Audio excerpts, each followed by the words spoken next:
हाँ देखो, तारीख है 24 जनवरी 2026।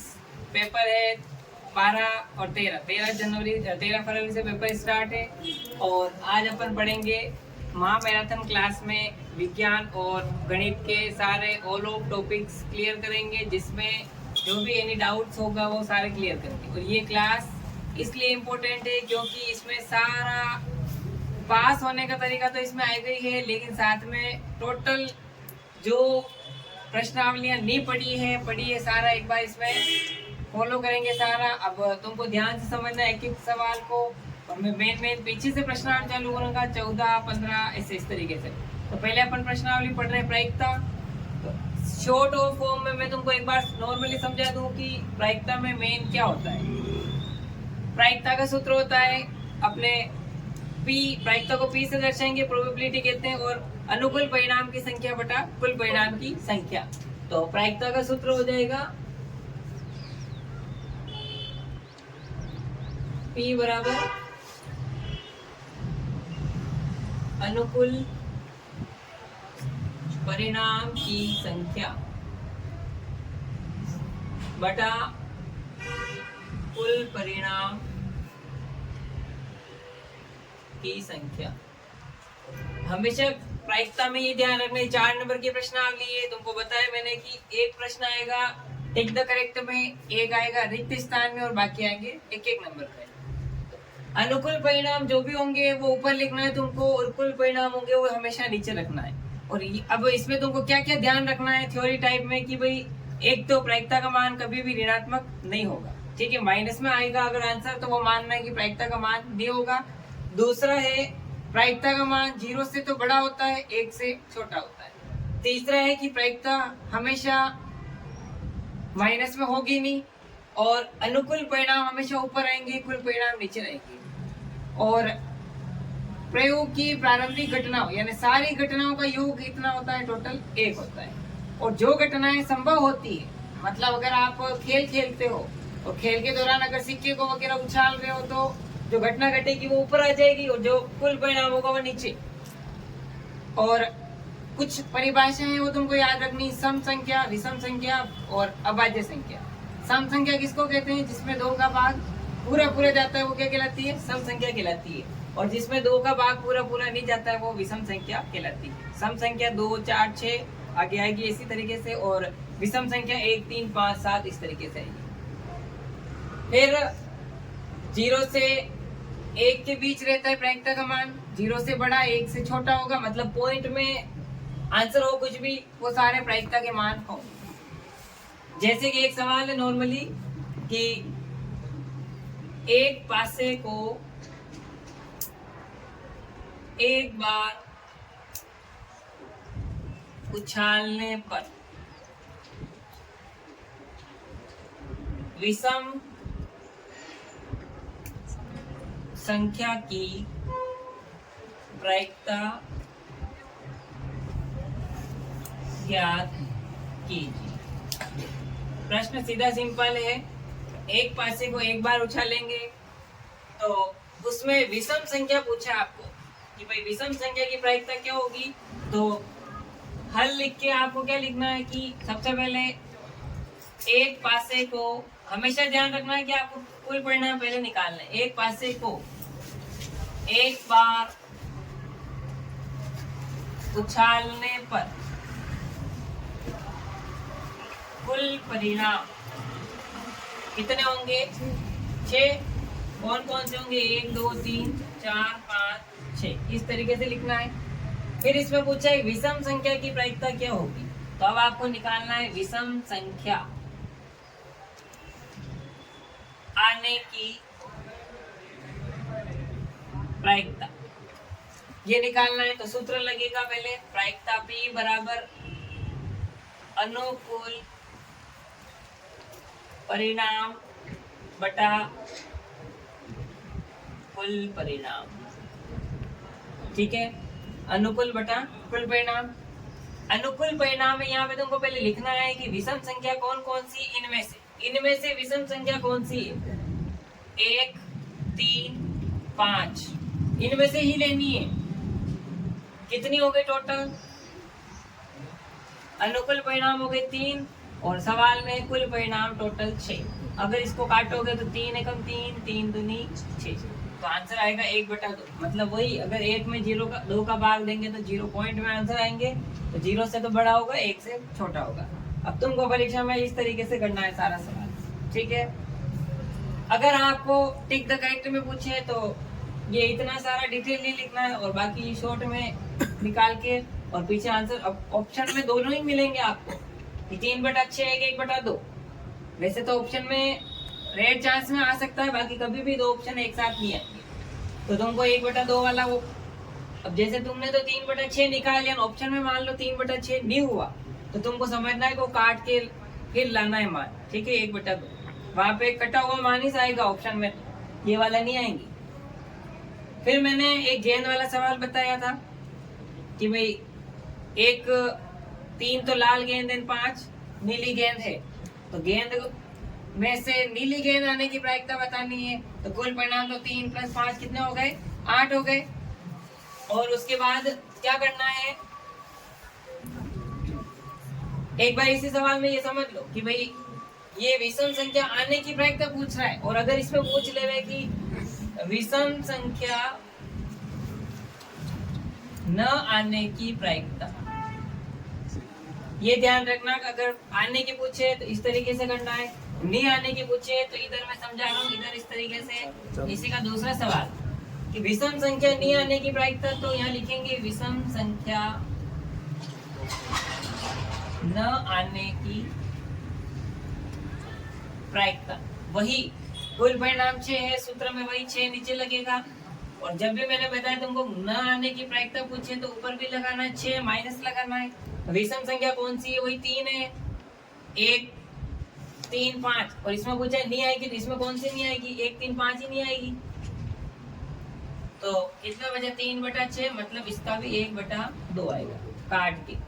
मतलब अगर विषम संख्या नहीं आएगी तो कौन सी आएगी, सम संख्या आएगी। कौन सी आएगी, 2 4 6 आएगी, ठीक है, और बाकी नहीं आएगी। आने और नहीं आने में बस अंतर इतना है कि तुमको आने में तो सीधा करना है, और नहीं आने वाला सवाल जब भी पूछे तो उसमें बट्टे में जो संख्या होती है उसको ऊपर लिख के माइनस कर दो, और जो संख्या सवाल तुमको पूछे उससे रिलेटेड जो भी डिजिट हो, नंबर हो, वो यहाँ पे लिख के घटा के आंसर लाना है, ठीक है। लेकिन ये ध्यान रखना, काटने के बाद तुम बहुत सारे जने एग्जाम में क्या करते हो, 1/2 की जगह ऑप्शन में या ऐसे लिखते हो 2/1, जो कि गलत माना जाएगा। ये बिल्कुल भी नहीं लिखना है, सवाल नंबर कट जाएंगे। 1/2 है, उसको 2/1 नहीं करना है, क्योंकि प्रायिकता का मान 0 से 1 के बीच ही रहता है, ठीक है। ऋणात्मक मान कभी भी नहीं होगा, ये ध्यान रखिए, ऋणात्मक नहीं होगा प्रायिकता का मान। प्रयोग की सारी घटनाओं का योग 1 होता है। कैसे होता है ये भी इसमें देख लो, इसी में तीसरा सवाल। भाई इसमें पूछा कि एक पासे को एक बार उछालने पर विषम संख्या आने की योग क्या, ये न आने की पूछा। इसमें बोला सभी संख्या आने की प्रायिकता, तो टोटल कितना है 6, और सभी संख्या बोल रहा है ये विषम भी आएगी सम भी आएगी, तो कितनी आएगी, 6 आएगी। तो 6 कम 6, मतलब यहाँ पे लिख सकते हो आप, प्रयोग की सभी प्रारंभिक घटना का योग बराबर 1। अब आपको ये ध्यान रखना है कि एक तो होती निश्चित घटना, एक होती अनिश्चित, उसी को संभव और असंभव घटना भी कहते हैं। असंभव घटना का योग हमेशा 0 होता है। कैसे होता है, अगर ये सारा समझ में आ गया। असंभव घटना कैसी होती है, जैसे आपके बैग में नीली गेंद है और लाल गेंद है, सीधी सीधी कॉन्सेप्ट है कि भाई आपके बैग में नीली और लाल गेंद है, और सवाल में आपको पूछ लिया कि हरी गेंद आने की प्रायिकता, तो हरी आएगी नहीं भाई। आपके बैग में शॉर्ट क्वेश्चन, बैग में लाल और नीली है गेंद, और ऑप्शन में पूछ लिया कि आपको हरी गेंद प्रायिकता हरी गेंद की, तो यहाँ पे आंसर में क्या लिखा जाएगा, असंभव घटना का योग, योग बराबर 0 होगा। क्यों हुआ, समझ में आया। लाल गेंद थी, नीली थी, लेकिन इसने पूछ लिया हरी जो बैग में है ही नहीं।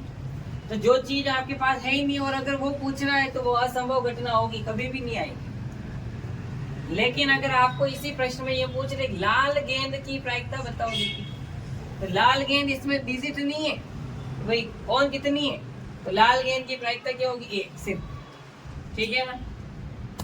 और नीली गेंद इनकी प्रायिकता एक होगी, और जो घटित नहीं होगी वो असंभव घटना होती है, और जो घटना घटित होती है वो संभव घटना होती है। संभव घटना को निश्चित घटना भी कहते हैं और असंभव घटना को अनिश्चित घटना भी कहते हैं, ठीक है। सिक्के वाले सवाल होते हैं, तो सिक्के वाले सवाल में क्या होता है, एक तो होता है अपने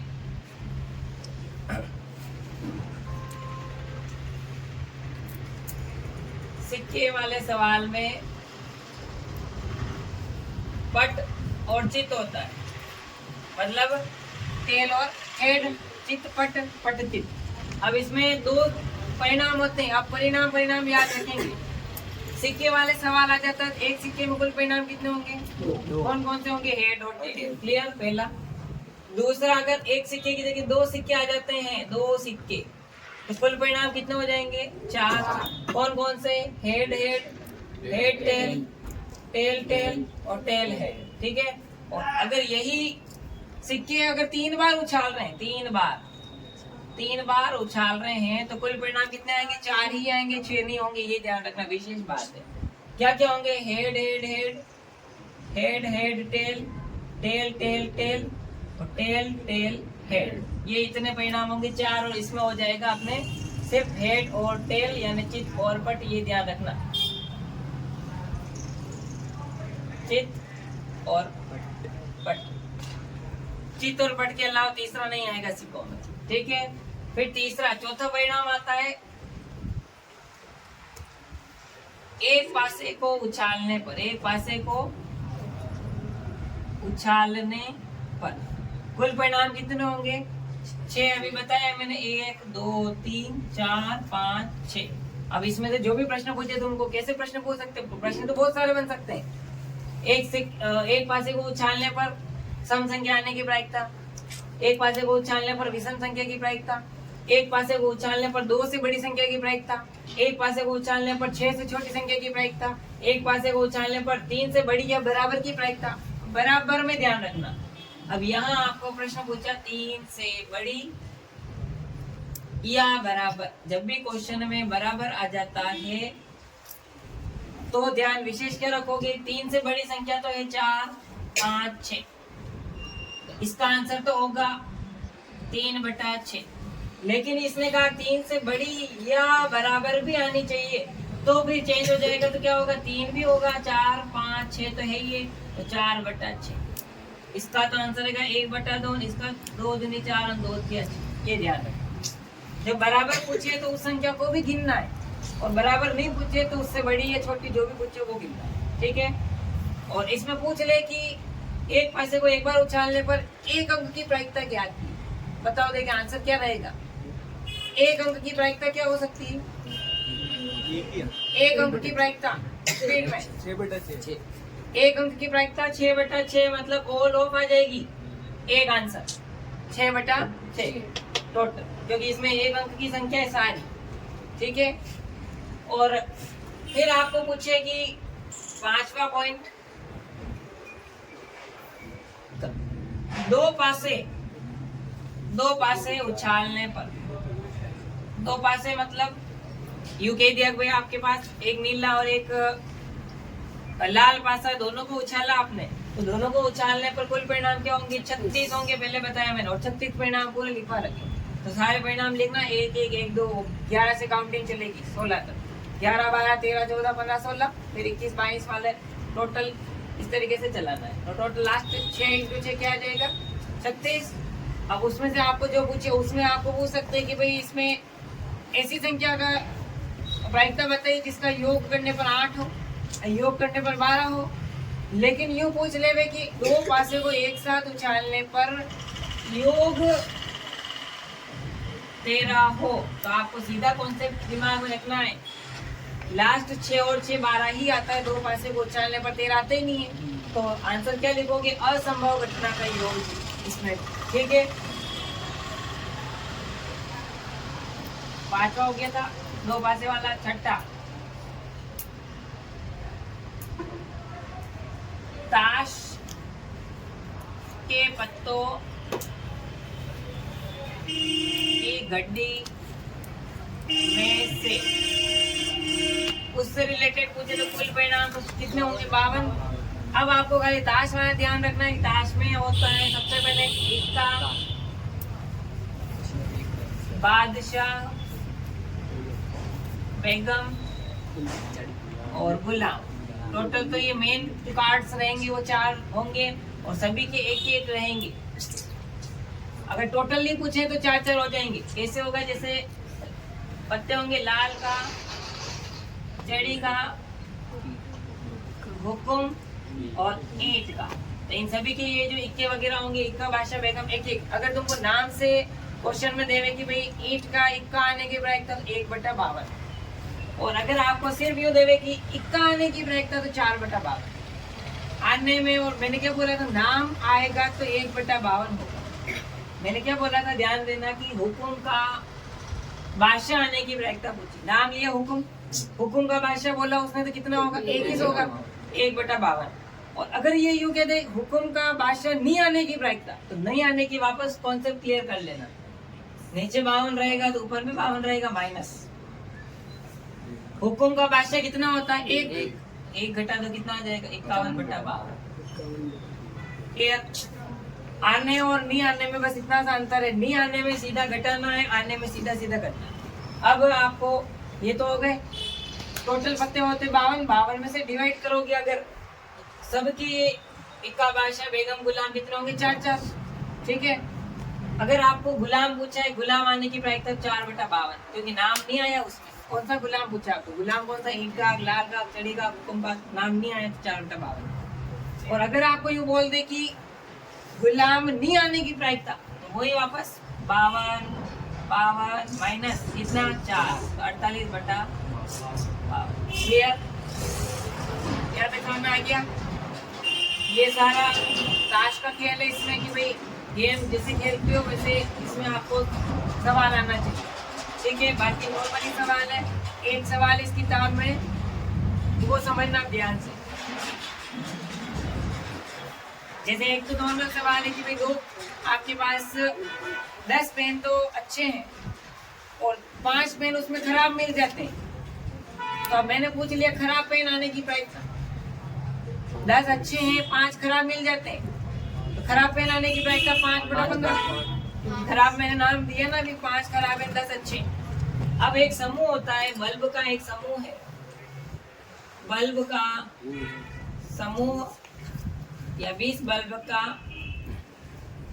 का समूह है जिसमें 6 बल्ब अच्छे हैं, शेष खराब बल्ब है। अब इसकी क्या प्रायिकता है कि बल्ब खराब है? बल्ब खराब आने की प्रायिकता बताइए। तो आंसर में वो पूरा डिटेल वही जो भी मैंने बताया। पहले तो आपको परिणाम निकालना है, परिणाम निकालने के बाद आपको सूत्र लगाना है, सूत्र के बाद सवाल में आंसर करना है। तो इसने बोला 6 बल्ब अच्छे हैं, तो यहाँ कैसे करोगे? इसमें 14 कुल परिणाम इसमें पहले दे दिया है, तो अपन भी लिखेंगे कुल परिणाम 20। कुल परिणाम 20 है, उसके बाद इसमें से 6 बल्ब अच्छे हैं, तो नीचे लिखेंगे अच्छे बल्ब। और तुम जाओ तो कुल परिणाम बाद में लिखो, जैसे पहले बताया वैसे। अच्छे बल्ब कितने हैं? 6। खराब बल्ब जो कि हमें पता नहीं है, और कुल परिणाम हमें पता है। कुल परिणाम कितने होंगे? 20। तो 20 में से 6 गई तो टोटल 14 बल्ब। तो हमको पता ये चल गया 14 बल्ब खराब है। इसने बोला खराब बल्ब की प्रायिकता ज्ञात कीजिए। प्रायिकता क्या हो जाएगी? 14 खराब है, टोटल 20 है, यानी अनुकूल परिणाम बटा कुल परिणाम। ठीक है, तो 14/20 इसको काटना चाहो तो आप काट सकते हो। 2 7 14, 2 1 2 0, यानी 7/10। और भी अगर आंसर आता है 0.7। ठीक है, इतना अपन को नहीं करना, अपन को खाली इतना सा कर सकते हो या यहाँ तक भी रख सकते हो। चले। ये होता है प्रायिकता। अब इसमें एक मेन एक बच्चे वाला एक सवाल था, बच्चों के पास है, जिसमें A B C D E, ठीक है, और ए दे रखा है, जिसमें आपको नॉर्मली प्रश्न वो पूछे तो अब ये ध्यान रखना यहाँ,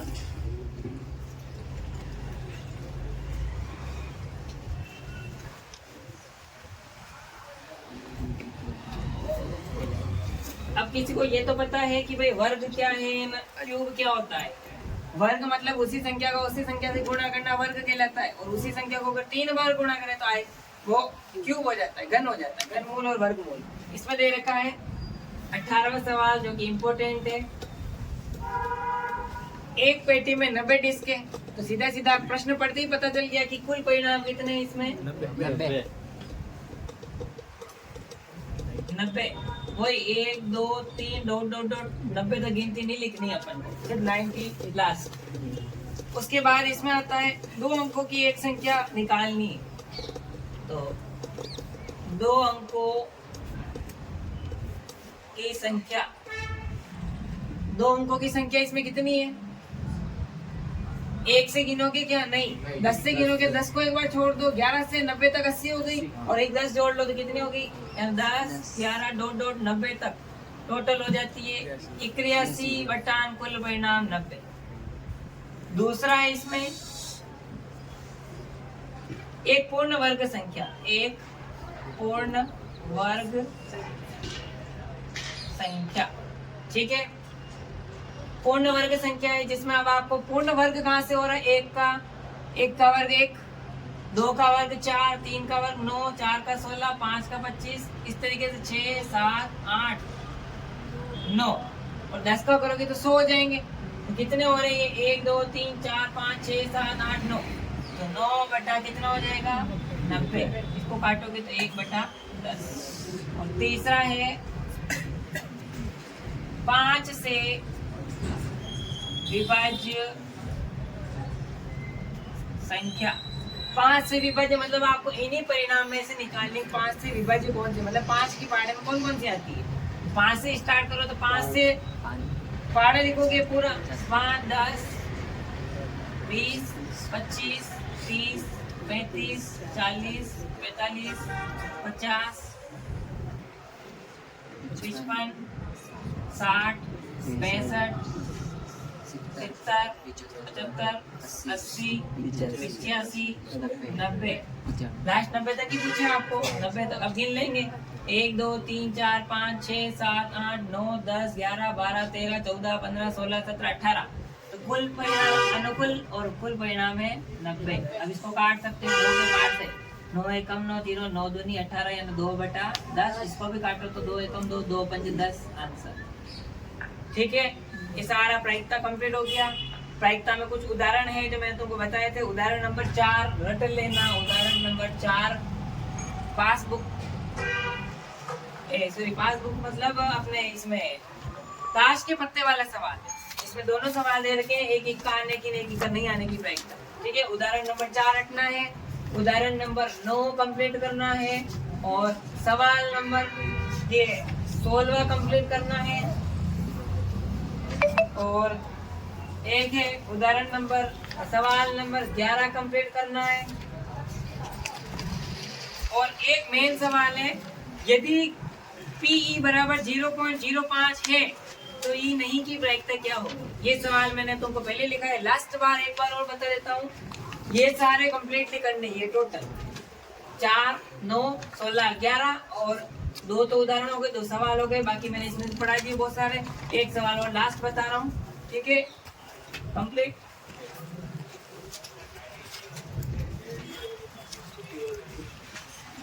सारा रिकॉर्डेड है, आप बाद में लिख लेना, अब एक बार पढ़े। जैसे एक सवाल, राम के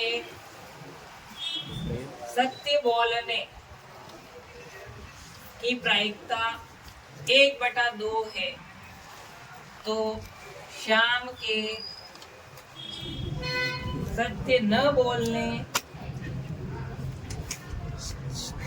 की प्रायिकता ज्ञात कीजिए। आपको इस तरीके के सवाल भी देंगे। राम के सत्य बोलने की प्रायिकता 1/2 है, श्याम के सत्य नहीं बोलने की प्रायिकता याद करनी। ऐसा सवाल आता है तो आपको पहले हल लिख के राम के सत्य बोलने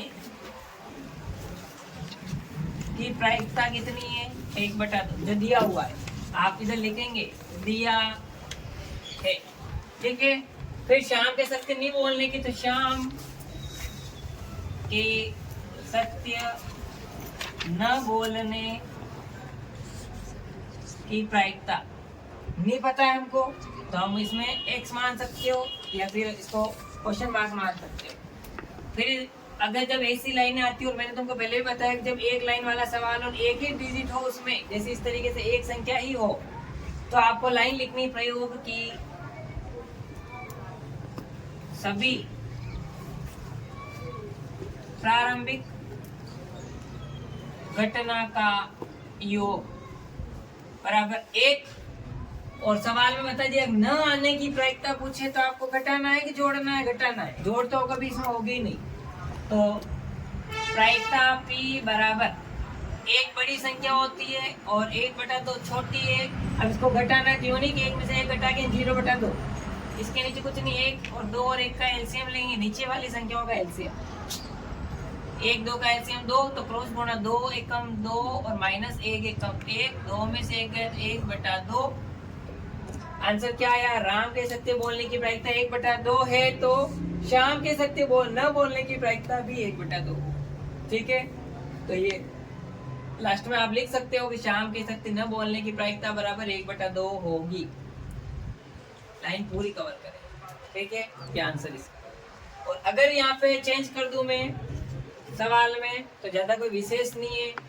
जो कि सवाल दे रखा है 0 पॉइंट, मान लो मैंने चेंज कर दिया 0.05 है। क्या राम के सत्य बोलने की प्रायिकता 0.05 है, श्याम के सत्य न बोलने की प्रायिकता ज्ञात कीजिए। तो यहाँ आ जाएगा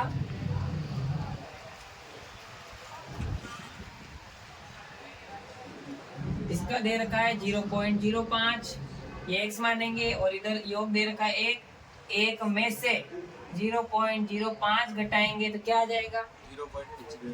0. अब घटाना किसी को नहीं आया तो 1 में से 0.05 घटाएंगे तो ऊपर पॉइंट लगा के 100 मान लेना। 100 में से 5 गए तो 95, तो 0.95। बहुत सारे गलती ये करते हैं कि वहाँ पॉइंट तो रहने देते हैं, 95 लिखे आते हैं, तो फिर पूरा नंबर आधा कट जाता है, फिर कहते हैं कि हमारा नंबर नहीं आया। तो 0.95 लिखना है पूरा, और अगर इसमें और 0 बढ़ा दे तो आपके 0.095 हो जाएगा। अगर मान लो ये यहाँ पे 0.5 कर दे तो 0.095 हो जाएगी, बस उतना सा ध्यान रखना है, ठीक है। कंप्लीट प्रश्नावली 15 में किसी को भी पूछना प्रायिकता में, ये जो सवाल बताया वो रट लेना, इसके अलावा कुछ नहीं आएगा। अब गेंद वाले सवाल बता दिए मैंने, और बाकी ये है इस तरीके के सवाल आएंगे, ठीक है। यहाँ संख्या भले चेंज आ सकती है, 0.05 की जगह 0.38 आ जाए या कुछ भी आ जाए, घटाना आपको आना चाहिए, 1 में से घटाना है, ठीक है। कंप्लीट 15वीं प्रायिकता कंप्लीट। अब वीडियो को बंद कर दे। अब अपन पढ़ रहे हैं 15वीं प्रश्नावली प्रायिकता के बाद प्रश्नावली 14 का नाम है सांख्यिकी, जो किताब में सबसे बड़ी प्रश्नावली है और सबसे ज्यादा अंक की है। लगभग ये अगर आप 2-3 प्रश्नावली पढ़ लोगे तो कंप्लीट आप पास है, ठीक है ना। और पास के बाद अब आपको ध्यान रखना है कि इसमें सांख्यिकी में मैंने पहले सूत्र बता दिए। सूत्र में क्या क्या है? पहला है माध्य, मतलब ये ध्यान रखना सांख्यिकी में 3 प्रकार होते हैं, एक तो माध्य, एक माध्यक मध्यिका और एक बहुलक, जिसको मीन, मीडियन और मोड कहते हैं, ठीक है। पहला है मीन, मतलब माध्य। माध्य में भी 3 दे रखे हैं, समांतर माध्य, कल्पित माध्य और पग विचलन माध्य। तो समांतर माध्य का सूत्र 2 होते हैं। इसमें अगर आपको एक लाइन में अगर बंटन दे रखा है, संख्या का बंटन, और उसमें पूछ ले समांतर माध्य ज्ञात कीजिए, तो इस सूत्र का प्रयोग करना है। बंटन दे रहे तो बंटन मतलब होता है क्योंकि एक लाइन में सवाल है सीधा, प्रेक्षणों का योग बटा प्रेक्षणों की संख्या। और प्रायिकता में सूत्र था कि अनुकूल परिणाम बटा कुल परिणाम, इसमें भी वही अनुकूल परिणाम बटा कुल परिणाम का सूत्र में चेंज हो गया कि प्रेक्षणों का योग बटा प्रेक्षणों की योग, मतलब होता है जितनी भी संख्या देंगे उन सबका योग करके लिखना है। प्रेक्षण की संख्या मतलब उनको गिनती करके लिखना है कि उनकी गिनती कितनी। ये होगा सिग्मा एफ एक्स बटा सिग्मा एफ। ये कब यूज करना है कि जब आपको एक सारणी देवे और एक्स और एफ दे रखा हो और यूज पूछे माध्य ज्ञात कीजिए, तो फिर उसमें आपको ये यूज करना है। एक और दो दोनों सूत्र समांतर माध्य के ही है, ये बिना सारणी के लिए और ये सारणी के लिए। कल्पित माध्य का सूत्र होगा A plus sigma F I D I बटा सिग्मा एफ आई। ए का मतलब मैंने पहले बताया विचलन होगा, और एफ आई डी आई और एफ आई इनकी जोड़ में ही संख्या का भाग देना है, वो का वही। कल्पित माध्य के बाद आएगा पग विचलन। पग विचलन जो कि अपन को करना ही नहीं है, क्योंकि परीक्षा में इससे संबंधित सवाल कम आता है, कभी आता है तो 6 में आएगा। अपने ये वाला पढ़ना, अपने कल्पित माध्य कंप्लीट आ जाए। लेकिन इसमें ये ध्यान रखना, सवाल अगर आ जाता है और अगर विधि का नाम नहीं हो तो आपको जो उपयुक्त लगे वो करेंगे। बाकी मेरे हिसाब से तो आप ये करेंगे समांतर माध्य बेटर रहेगी, कल्पित माध्य बड़ी हो जाएगी, ठीक है। और इससे भी बड़ी आएगी फिर पग विचलन। दूसरा आता है माध्य और मध्यिका, दोनों एक ही नाम है, ऊपरी करके लिखा है माध्य मध्यिका, इंग्लिश में कहते हैं मीडियन, ठीक है। इसमें मेन ध्यान रखना, पहले आरोही या फिर अवरोही क्रम में जमाना। संख्याएं देंगे बंटन, आपको बंटन को आरोही क्रम में जमाना। ये किसके लिए? आपको 1 नंबर के सवाल के लिए। इसमें भी ये 1 नंबर और ये 2 नंबर के लिए, ये 4 नंबर का सवाल है। ये आपको 1 नंबर के सवाल अगर ये आएंगे अवसद और रिक्त स्थान में, तो आपको पहले संख्याओं को आरोही क्रम में जमाना है। जमाने के बाद आपको देखना है ये सूत्र लगेगा कि ये लगेगा, या लिख रखा है। ये सूत्र कब लगेगा? जब विषम संख्या हो, विषम। और ये कब लगेगा? सम संख्या हो। सम और विषम मतलब जैसे कि 4, 2, 3, 3। अब ये संख्या दे दी आपको, पूछा माध्य ज्ञात कीजिए। 1, 2, 3, 4 मतलब 4 सम संख्या है, तो ये सूत्र लगेगा n/2 है। और अगर यहाँ से एक संख्या हटा दो, यहाँ 3 संख्या हो गई, ये विषम संख्या, तो 3 + 1 लगेगा, तो 4/2, 2 दूनी 4। फिर आपको बहुत सारे जने आंसर ये लिख देते हैं 2 सही है, जो कि ऑप्शन में भी मिलेगा आपको, लेकिन 2 सही नहीं है। पहले इसको आरोही क्रम में जमाओ, 2, 3, 4। अब इसने पूछा 2, तो 2 नंबर पे क्या आ रहा है? 3, तो आंसर होगा अपने 3 होगा माध्यक, ठीक है। फिर आपको इसी माध्यक में अगर 4 नंबर में सवाल आएगा, तो ये सूत्र लगाना है, ये वाला L + n/2 - CF/F। CF मतलब होता है संचयी बारंबारता, और F मतलब होता है फ्रीक्वेंसी, इंग्लिश में और हिंदी में बारंबारता। इस सूत्र का उपयोग करना इसी में माध्य मध्यिका में, जब 4 नंबर का पूछे तो करना, ठीक है।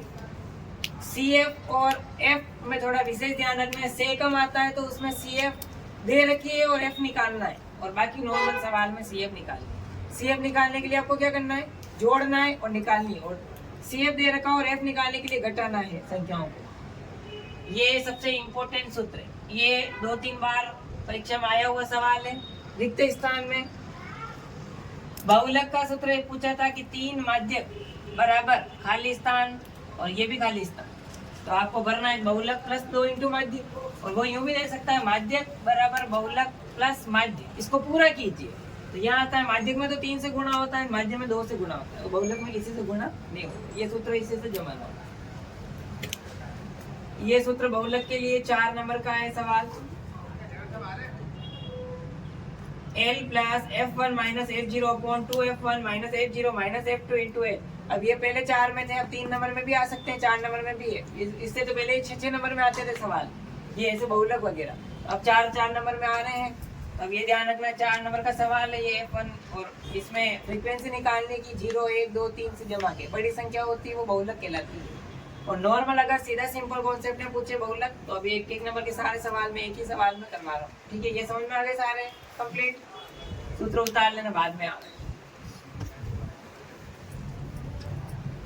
अब अपन 1 नंबर के सवाल कंप्लीट करके फिर मैं एक ही सवाल में 4 नंबर के सारे बता दूंगा, ताकि प्रश्नावली पूरी कंप्लीट। अब आपको ये ध्यान रखना, 1 नंबर में सवाल जैसे आपको पूछा है बंटन 2, 3, 1, 1, 2, 1 का बहुलक, माध्यक व समांतर माध्य ज्ञात कीजिए। 1 नंबर का सवाल है ये, मतलब ये 1 नंबर का, ये 1 नंबर का, ये वहाँ पे एक सवाल में 3 नहीं पूछेंगे आपको, 3 में से कोई सा भी एक सवाल पूछ सकते हैं, वो भी 1 नंबर में ही आएगा। तो मैं तीनों मिक्स में बता रहा हूँ। हल कैसे करेंगे? पहले पूछा है बहुलक, जो आपको पहले वो करना है, बहुलक सीधा है कि पहले इन मान को लिख लो, 1 1 1, फिर 2 2 और 3। अब इसमें देखो सबसे ज्यादा बार क्या आया है? 1, तो बहुलक होगा 1। अब बहुत सारे जने क्या करते हैं, ऑप्शन में 3 भी होता है तो बहुलक 3 लिख के आ जाता है, उनको पता रहता है कि बड़ा मान होता है वो बहुलक। लेकिन ऐसे सवाल में जो जिसकी आवृत्ति ज्यादा बार होती है वो बहुलक कहलाता है। फिर आता है माध्यक। माध्यक में क्या करना है, अभी जस्ट बताया है सूत्र में नीचे इधर लिख के कि भाई आरोही क्रम में जमाना। तो ये आरोही क्रम में मैंने ऊपर जमाया है, इसको उतार लेंगे वापस, 2 2 और 3। अब ये सामयिक विषम पता लगाओ, 1 2 3 4 5 6, 6 सामय सूत्र लगेगा n/2 वाला, ठीक है। 2 से कट हो गए 6 3 बार, तो नीचे लिखेंगे 3 वा माध्यक। ऑप्शन में आपको 3 भी मिलेगा, लेकिन 3 वा माध्यक 1 2 3 या 3 नंबर पे 1 आ रहा है तो आंसर 1 होगा। और लास्ट आपको पूछा है समांतर माध्य। समांतर माध्य के लिए अभी सूत्र बताया, सभी प्रेक्षणों का योग, यानी प्रेक्षणों का योग बटा प्रेक्षणों की संख्या। अब योग में इन सबको योग में लिखना, 1 + 1 + 1 + 2 + 2 + 3 और 1 2 3 4 5 6 प्रेक्षणों की संख्या। 3 2 5 6 7 8 9 10 बटा 6 कट रहे हैं, 2 3 6 2 5 10, 5/3 में अगर भाग दोगे तो भाग में ध्यान रखना, ऊपर वाली संख्या अंदर, नीचे वाली बाहर। 3 एकम 3 और 0 लगाएंगे, 3 6 बार 18, कितना है कि 1.6 पॉइंट के बाद मिनिमम 2 संख्या 2 डिजिट लानी जरूरी, ठीक है। इसी में एक नंबर का और सवाल बनता है, अन्य से इंडेक्स में आ जाता है, आया हुआ सवाल है। एक्स एफ देंगे आपको 10 20, शॉर्ट में समझा रहा हूँ एक बार, और पूछ लिया बहुलक बताइए। अब बहुत सारे जने वहाँ 4 नंबर का सूत्र वो जो अभी नीचे लिखवाया था वो सूत्र लगा के करके आ जाते हैं। इसमें आपको ये ध्यान रखना है, सूत्र कब लगेगा, जब आपको बारंबारता देंगे, बारंबारता जैसे ये है वर्ग अंतराल देंगे तब सूत्र लगेगा, बिना वर्ग अंतराल में बहुलक का बड़ा वाला सूत्र नहीं लगेगा।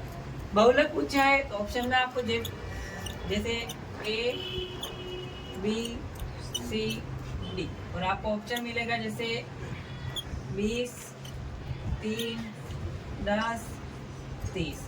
अब आपको ये ध्यान रखना, बहुलक में इस सारणी में सबसे बड़ी संख्या क्या है, इसमें तो हमने जो ज्यादा बार आया आवृत्ति वो बहुलक माना। इसमें सबसे बड़ी संख्या क्या है, फ्रीक्वेंसी बारंबारता में 3 बड़ी गोला लगा लिया, 3 के सामने आंसर 20 है तो ये आंसर सही हो, ठीक है, ये बहुलक। और वो जो सूत्र था नीचे 3 × माध्यक बराबर बहुलक प्लस 2 × माध्यक, ठीक है, वो ध्यान रखना। ये तो एक नंबर का पूरा डेटा समझा दिया मैंने। इस पूरे में से फिक्स है, एक भी क्वेश्चन ऐसा नहीं है कि नहीं आएगा, या तो आएगा बहुलक, या आएगा माध्यक, या आएगा समांतर माध्यक, आएगा तो इसी में से। संख्या चेंज होगी वो बात अलग है, लेकिन माध्यम अधिका बहुलक में से एक नंबर में फिक्स यही आएगा, ठीक है। और या फिर आने का चांस ही है, तो मैंने सारे समझा दी, इसमें से एक नंबर ये कंप्लीट हो गया, ये उतार लेना बाद में। अब मैं बिगाड़ के फिर अब बड़े सवाल समझा रहा हूँ। बड़े में अपन पहले शुरू करेंगे बहुलक से, जो सबसे सरल सवाल बहुलक 4 नंबर में। आप बहुलक में 4 नंबर सीधे प्राप्त कर सकते हैं। अगर आपको थ्योरी में पूछ ले बहुलक किसे कहते हैं, तो कोई है जो मुझे बताएगा बहुलक किसे कहते हैं। थ्योरी वाला प्रश्न 1 नंबर में पूछ ले, बहुलक किसे कहते हैं। बहुलक अभी जस्ट बताया मैंने सवाल में कि बंटन में जिस संख्या की आवृत्ति बार बार होती है उसे बहुलक कहते हैं। याद रखना, बंटन में आवृत्ति किसी संख्या की बार बार होती है वो बहुलक कहलाता है। अब अपन पढ़ रहे हैं बड़े सवाल 4 नंबर के। तो पहला सवाल है आपके सामने इस तरीके से आएगी, ध्यान रखना।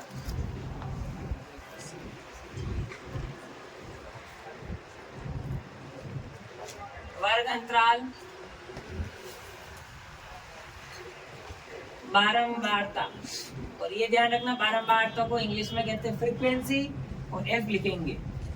वर्ग अंतराल जैसे 0 से 100, 100 से 200, 200 से 300 और 300 से 400।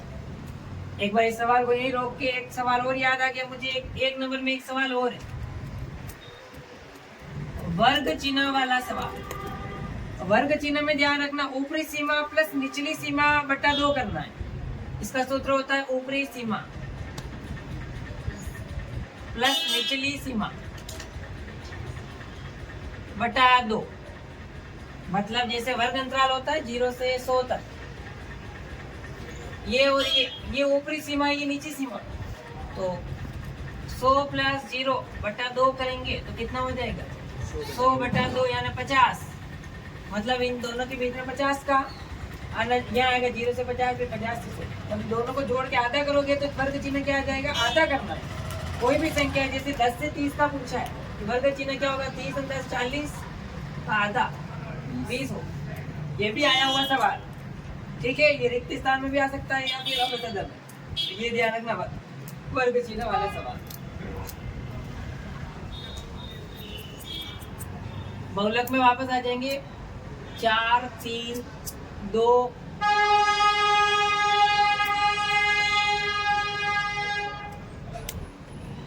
1, या फिर यहाँ 3 लिख दूं। अब आपको पूछा है बहुलक ज्ञात, सीधा सीधा कॉन्सेप्ट है, बहुलक ज्ञात करना है। ध्यान से समझेंगे सवाल को। ये आएंगे फिक्स है, जो श्योर सवाल है कि आएंगे ये, तो ये करना ही से बहुलक ज्ञात करना है। बहुलक ज्ञात करने के लिए आपको कॉपी में ये वाले सवाल एक पेज में ही करना है, आधा इधर नहीं करना है।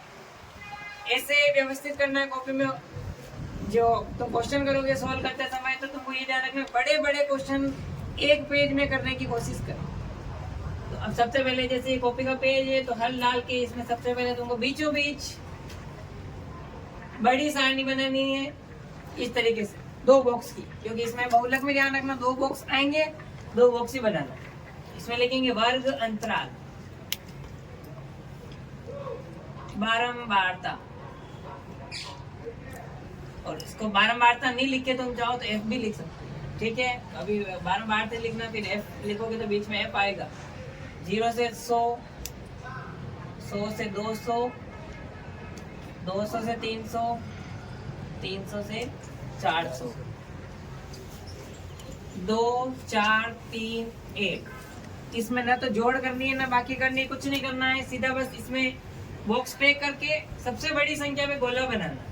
सबसे बड़ी संख्या पे गोला बनाना है। बहुलक के तीसरा सवाल चल रहा है। एक तो चलाया था अपन ने बंटन वाला, एक चलाया था इधर अभी मैंने इंडेक्स वाला। बंटन में क्या किया था कि जो संख्या बार बार आ रही ज्यादा बार, वो बहुलक। इस सारणी में क्या किया था, जो बड़ी संख्या थी उसके सामने वाला आंसर। देखिए इसमें जो सबसे बड़ी संख्या उस पर गोला बनाना है। गोला बनाते इसको लिखना है F1, उसके जस्ट ऊपर 0 और नीचे जस्ट 0 1 2 गिनती बनेगी। तो गोला बनाया उसके सामने चलना है और उसको लेना L। यहाँ तक क्लियर? अब आपको नीचे चाहो तो बढ़ाने के लिए इसके मान जो है वो बाहर निकाल सकते हो कि F0 कितना है, F1 कितना है, F2 कितना है और L कितना है। F1 कितना है 4, 0 तो है 2 4 3 और L है अपने पास 100, और H मतलब होता है अंतर कितने का? 100 और 0 में 100 का अंतर है, और नहीं पता चले तो 100 में से 0 गए तो 100।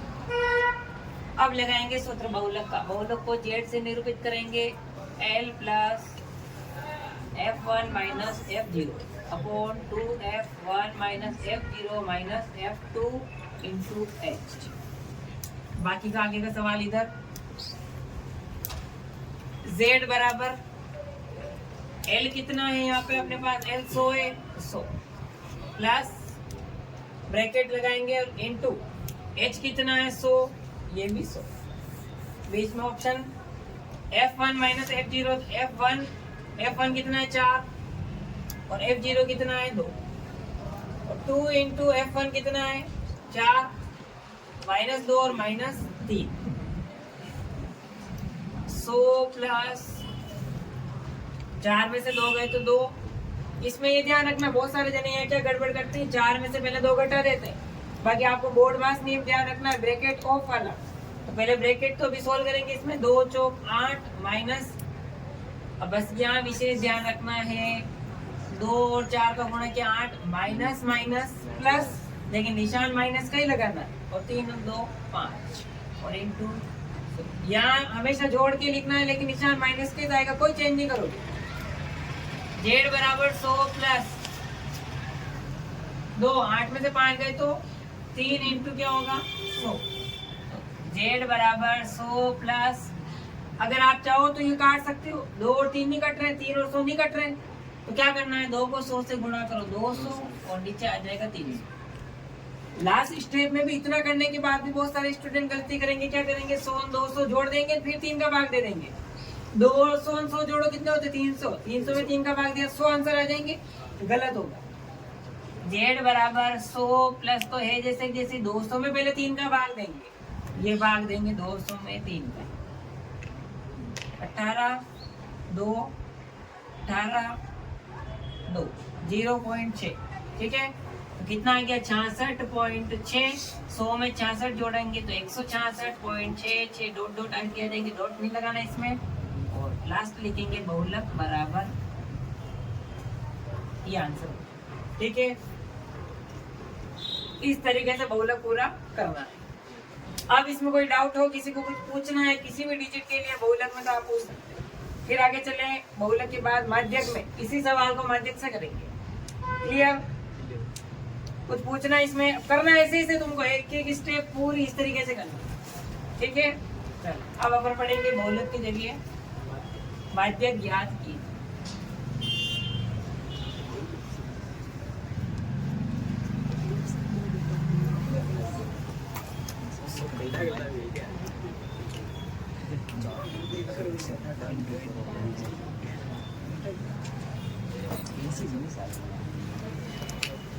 अब आपको एक चीज विशेष ध्यान रखना है कि सवाल में माध्यक और मध्यिका तीनों में अंतर है। माध्यक मध्यिका तो एक ही है, लेकिन माध्य ज्ञात करना है और आप कर क्या आते हो माध्यक, माध्यक ज्ञात करना है ना आप कर क्या आते हो माध्यक, तो ये विशेष ध्यान रखना, ठीक है। तो यहाँ लिख देंगे f, और माध्यक ज्ञात करने के लिए 3 डब्बे की सारणी बनती है, जिसमें आपको एक और निकालना है CF, संचयी बारंबारता। तो इसमें जोड़ भी होगी, n बराबर 4 तो 6 3 9 1 10, ठीक है। अब यहाँ पे क्या निकालना है CF। मैंने कैसे किया, पहले बॉक्स बना के फिर ये बनाना, पहले जोड़ करनी है n लगा के, फिर ये निकालना है 2 का 2 4 2 6 6 3 9 9 1 10। कैसे किया ध्यान देना, 2 2 2 4 6 6 3 9 9 1 10। यहाँ की और यहाँ की संख्या सेम आनी चाहिए, समान। अगर यहाँ आपके अलग आती है तो एक बार वापस चेक कर लो, ठीक है। फिर आगे करना है n बटा 2 सूत्र लगाना है। इसमें सम विषम कुछ नहीं चलेगा, इसमें n बटा 2 ही लगाना है, ठीक है। अगर बर्तन वाला सवाल हो तो उसमें चेंज करना है। n है अपने पास 10, 2 का 2 पंजे 10। अब आपको यहाँ पे आंसर है 5। इसमें देखना है 5 किसमें आ रहा है, नहीं आएगा। 2 में है 5 नहीं है, 6 में है 5, इस पे गोला लगाना है। ये 5 इस पे गोला लगाना है, और गोला लगाते ही इसके ऊपर वाली लेनी है सी है, बस ये ध्यान रखना है। और जो गोला लगा है उसके सामने वाला F, और जो गोला लगा है उसके सामने वाला L। यहाँ तक विशेष ध्यान रखेंगे, ठीक है ना। ये 3 चीज लेनी है, लेकिन इसके ऊपर वाला CF लेना, बाकी तो यही दोनों ही लेना। अब सूत्र लगेगा इसमें L प्लस n बटा 2 माइनस CF बटा F इंटू H। और ये ध्यान रखना, आपको परीक्षा में सूत्र भी पूछ सकते हैं कि माध्य का सूत्र निम्न में से क्या होगा, या माध्य का सूत्र लिखिए, 1 नंबर का मध्यिका का सूत्र लिखिए, तो ये ध्यान रखना। माध्य बराबर L अपने पास 100 है, प्लस ब्रैकेट इंटू H अपने पास कितना है, वही 100 है। इस पूरे सवाल में 100 ही चले। n/2 बहुत सारे जन 10/2 भी रखेंगे और 5 भी रखेंगे, तो आप 5 रखो डायरेक्टली, तो 5 और CF अपने पास कितनी है 2। अब यहाँ विशेष क्या ध्यान रखना है, यहाँ की संख्या यहाँ से बड़ी आएगी लेकिन यहाँ बड़ी नहीं आएगी, बस ये ध्यान रखना। आगे की संख्या बड़ी, पीछे की हमेशा छोटी आएगी। और फिर नीचे दे रखा है इस सूत्र में f अपने पास 4। इधर बाकी का सवाल 100 प्लस इंटू 100, 5 में से 2 गए तो 3 और बट्टा 4। 100 प्लस, इसमें भी वैसे अगर कट रहे हो तो काट सकते हैं, कट रहे हैं 2 दूनी 4, 2 पंजे 10, 50 वापस कट रहे हैं 25 बार, 25 3 75, तो 175 आ जाएगा। क्लियर यहाँ तक? इसमें भी कुछ पूछना आपको? ये क्या पढ़ा अपन ने? माध्यक पढ़ा है। और इससे पहले क्या पढ़ा था? बहुलक। और इसी में एक सवाल और है माध्यक का, सेकम वाला। तो सेकम आता है तो उसमें 4 डब्बे बन जाएंगे, आगे सेकम आ जाएगा और ये सारे चेंज हो जाएंगे। नीचे की स्टेप वही रहती है। सेकम वाले में क्या करना है, CF और F नंबर तो वही रखना है, F की जगह F, CF की जगह CF। ये वाला यहाँ आ जाएगा, ये वाला यहाँ आएगा, ठीक है? CF पहले आ जाएगा। अपने CF तो जो जाए वही रखना। ये अगर तुम चेंज करोगे तुम सारा कंफ्यूजन हो जाओगे। CF का निकालने, F का रखना। CF कौन सा नंबर पे? तीसरे। और अगर सेकम वाला आएगा तो चौथे नंबर पे आ जाएगी, F अपने तीसरे नंबर पे चला जाएगा, बस बाकी वही चेंज है। नीचे की स्टेप वो की वही, ठीक है? सेकम में जैसे आता है ना, यहाँ लिखना है सेकम 100 से कम, ठीक है? 200 से कम, 300 से कम और 400 से। इंडेक्स कैसे बनेगी? 0 से 100, ये 100 से कम है तो 0 से 100, 200 से कम तो 100 से 200, 200 300, 300 400। फिर ये जो है ये हटा देंगे और ये हटा देंगे। अब इसमें जो दे रखी है वो F नहीं है, बल्कि अब ये क्या है, CF है। तो CF में लिख दो 2 4 3 1 और इसको भी हटा। अब आपको लिखना है 2 का 2, 4 में से 2 गए तो 2, 4 में से 3 गए तो 1 और 1 में से 3 गए तो 2, 2 तो 4 5 6 7 ऐसे आ जाएगा। माइनस करना है। CF निकाली तब क्या किया अपन ने, जोड़ की थी, और F निकालेंगे तब क्या करेंगे, माइनस करते जाएंगे। फिर वो यहाँ की और यहाँ की सेम आएगी। अभी ये इसकी संख्या की जोड़ कितनी, 10 है, इधर 7 है, क्योंकि ये तो मैंने काल्पनिक सवाल लिया था, बाकी सवाल दे रखा है। सवाल कौन सा है वो भी मैं इसमें नोट करवा देता हूँ। सेकम वाला सवाल है, अपने उदाहरण का करना है, किताब में भी दे रखा है। एक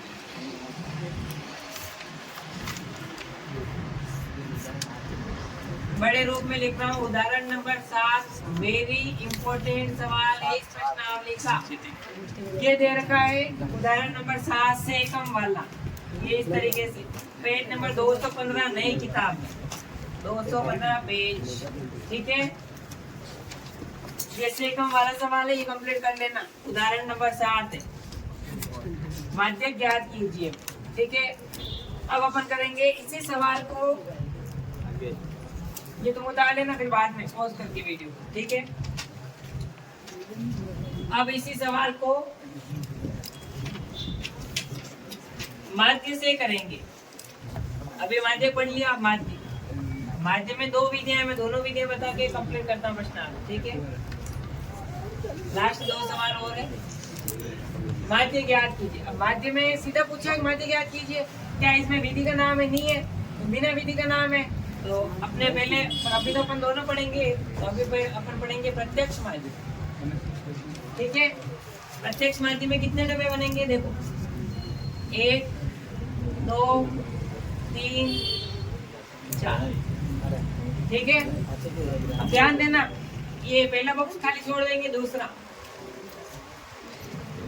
पहले में यही लिखना, वर्ग अंतराल 0 से 100, 100 से 200, 200 से 300, 300 से 400। यहाँ आ जाएगा XI, यहाँ आ जाएगा FI और यहाँ आ जाएगा FIXI, FX का गुणा, ठीक है। एक्स आई मतलब क्या होता है, अभी मैंने बताया था, वर्ग चिन्ह को जोड़ो और आधा कर दो। 100 प्लस 0 100, 100 का आधा 50, 200 100, 300, 300 का आधा 150। तो इस तरीके से 3 2 500 का आधा 250 और 4 3 700 का आधा 350। 350। ठीक है। अब एफ आई आ जाएगा यहाँ पे। एफ आई आपने दे रखा है 2 4 3 1 और इसकी जोड़ होती है सिग्मा एफ आई और टोटल जोड़ हो जाएगी 10। यहाँ तक तो वही करना है सेम। फिर आगे इसका और इसका गुणा, एफ आई लिख रखा है और एक्स आई लिख रखा है, दोनों को गुणा। 100 15 चौक 60 600 25 75 750 और 350 जोड़ करेंगे तो इसमें आएगा पहले सिग्मा एफ आई एक्स आई 0 0 5 5 10 का 0 6 और 1 7 7 14 ने 15 16 17 1800। ठीक है। तो यहाँ सूत्र क्या लगेगा, सिग्मा एफ आई एक्स आई बटा सिग्मा एफ आई एक्स बार बराबर। ठीक है। सूत्र क्या है, एफ आई एक्स आई में सिग्मा एफ आई का भाग देना है, इसमें इसका भाग देना है। 1800 तो ये है और इसकी जोड़ है 10, 0 से 0 कट गया 180। ठीक है। ये शॉर्ट तो पूरा सवाल किया अपन ने, कोई शॉर्ट नहीं। ठीक है। ये सारा सवाल कंप्लीट। ये हो गया माध्य प्रत्यक्ष विधि से। इसी को अगर आप चेंज कर दो कल्पित माध्य से, नाम काट के कल्पित कर दो कल्पित माध्य विधि से, तो इस सवाल को चेंज कर दो, सूत्र हटा के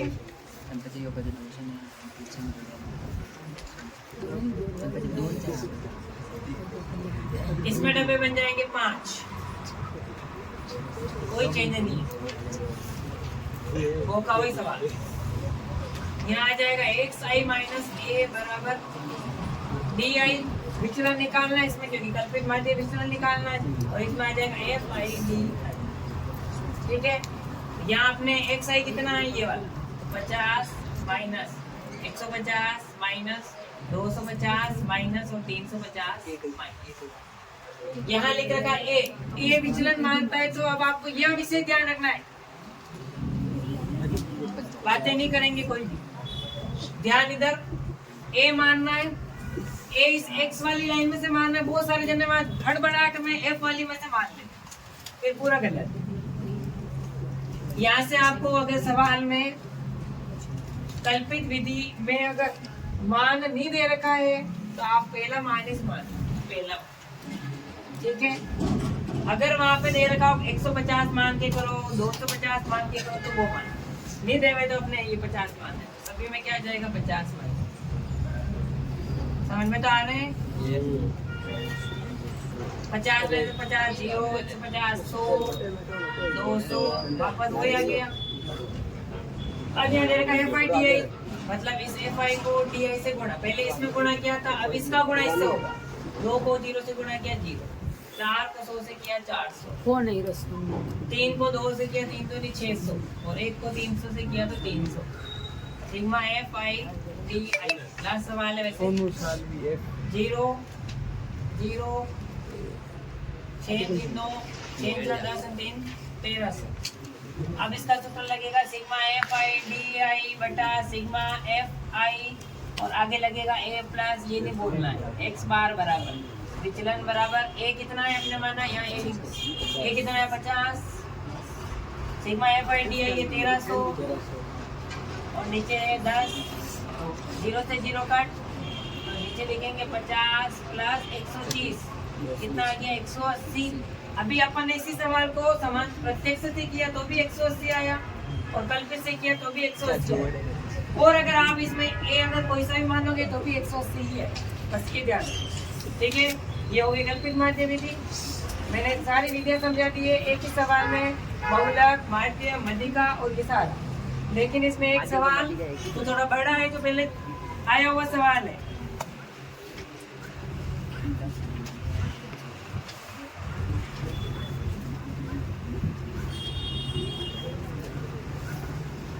एक बहुलक के लिए 200 पेज 205 पेज नंबर, ये इसके लिए बहुलक के लिए एक सवाल दे रखा है जो आ सकता है, आने का चांस आया हुआ भी। ठीक है। Page number 205। और एक सवाल और है उदाहरण में,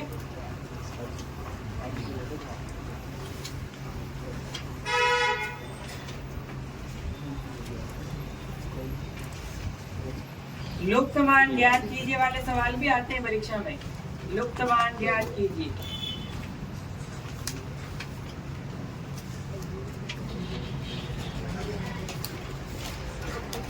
ये उदाहरण नंबर 8, ये फिक्स मानकर मैं कह रहा हूँ कि ये सवाल आने का 100% चांस है, फिक्स है ये सवाल। उदाहरण नंबर 8, पेज नंबर 216, पूरा नई किताब में 216 है, ठीक है। एक्स और वाई का मान ज्ञात कीजिए वाला सवाल। एक्स और वाई का मान ज्ञात। बाकी तो बहुलक माध्यमिक का कुछ भी आए सवाल, संख्या कुछ भी आ सकती है, सवाल ये है तुमको इसी से करना है। अगर मान लो इसी सवाल को चेंज करके वो यूं दे दे,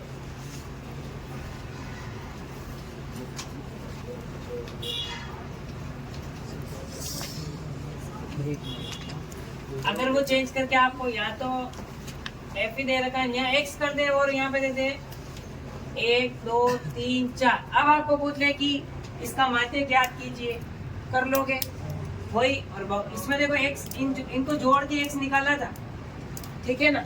इसमें एक्स आपको दे रखा है तो ये निकालने की जरूरत ही नहीं, एक्स एफ और एफ एक्स कर देंगे। और अगर यही सवाल कल्पित से है तो ये वाला बॉक्स हट जाएगा, कितने 1 2 3 4, ठीक है। कंप्लीट कर लोगे, इसमें तो कोई पूछना। अब ये प्रश्नावली में से पूरे नंबर आने चाहिए, ठीक है ना। ये सवाल और 2 ये मैंने नहीं कर लिया, ठीक है। बिगाड़ू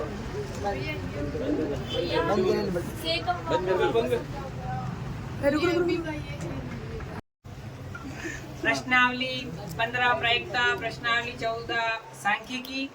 2 प्रश्नावली पढ़ने के बाद अब अपन पढ़ रहे हैं व्रत वाली। और व्रत में मैंने तुम्हारे सामने 3 व्रत बनाए हैं, तीनों में बहुत सारा अंतर है। अंतर आप समझेंगे, पहले देखो इस व्रत में पहला जो व्रत है, इस व्रत में व्रत से बाहर एक लाइन खींची हुई है जो इसको स्पर्श नहीं कर रही है। और अगर स्पर्श नहीं कर रही तो इस रेखा का क्या नाम होगा? अप्रतिच्छेदी रेखा हो, ठीक है, जो प्रतिच्छेद नहीं कर रही। इस दूसरे वाले व्रत में अगर आप देखोगे तो 2 बिंदुओं पर व्रत को एक आधे से आधे भाग को काट रही है, मतलब जीवा कहते हैं इसको। तो यहाँ इसे छेदक रेखा कहते हैं। अगर इस तरीका से हो छेदक रेखा, और अगर नॉर्मली पूछे तो जीवा कहलाती है। और केंद्र बिंदु सबका है मध्य। और अगर इस गोले को ये एक बिंदु पर स्पर्श कर रही है तो उसे स्पर्श रेखा कहते हैं। प्रश्न क्या बनता है इसमें? थ्योरी वाला सवाल ज्यादा आता है। एक बिंदु पर कितनी स्पर्श रेखा हो सकती है? तो 1। 2 बिंदुओं पर 2। और अब आपको पूछ ले कि एक वृत्त पर 2 बिंदु से कितनी स्पर्श रेखा खींच सकते हैं? तो 2। एक बिंदु वृत्त के, ध्यान देना, ये जैसे वृत्त है, वृत्त के 2 बिंदुओं से 2 स्पर्श रेखा खींच सकते हैं। लेकिन अगर ये पूछ ले कि वृत्त के 2 बिंदुओं से कितनी समांतर रेखा खींच सकते हैं, तो भी 2। समांतर मतलब रेल की पटरी 1 2 ऐसे बनेगी और मध्य केंद्र बिंदु रहेगा ओ, वृत्त का केंद्र ओ, उस पे 2 समांतर स्पर्श रेखा खींच सकते हैं। वृत्त के एक बिंदु पर कितनी रेखा खींच सकते हैं? 1। लेकिन एक बिंदु पर कितनी स्पर्श रेखा खींच सकते हैं? ये अंतर तीनों में ध्यान रखें, ठीक है। अब इसमें आपको ये याद रखनी है पाइथागोरस प्रमेय।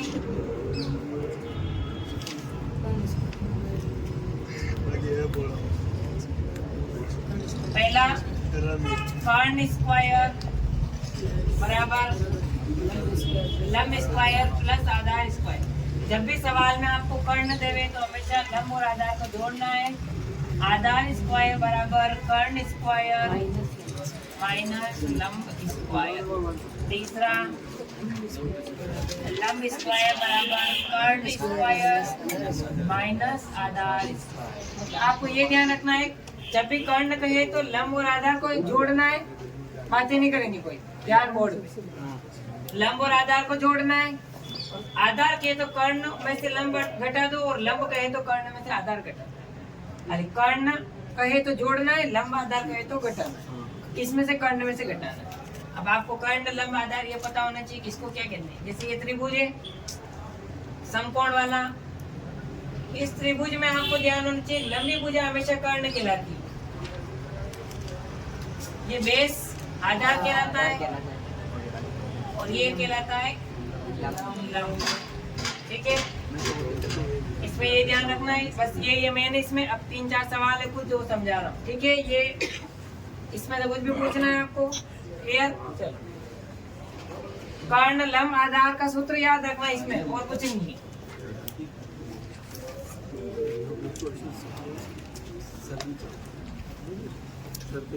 प्रश्नावली व्रत वाली चल रही है, व्रत। ठीक है, अब आपको एक सवाल है इसमें,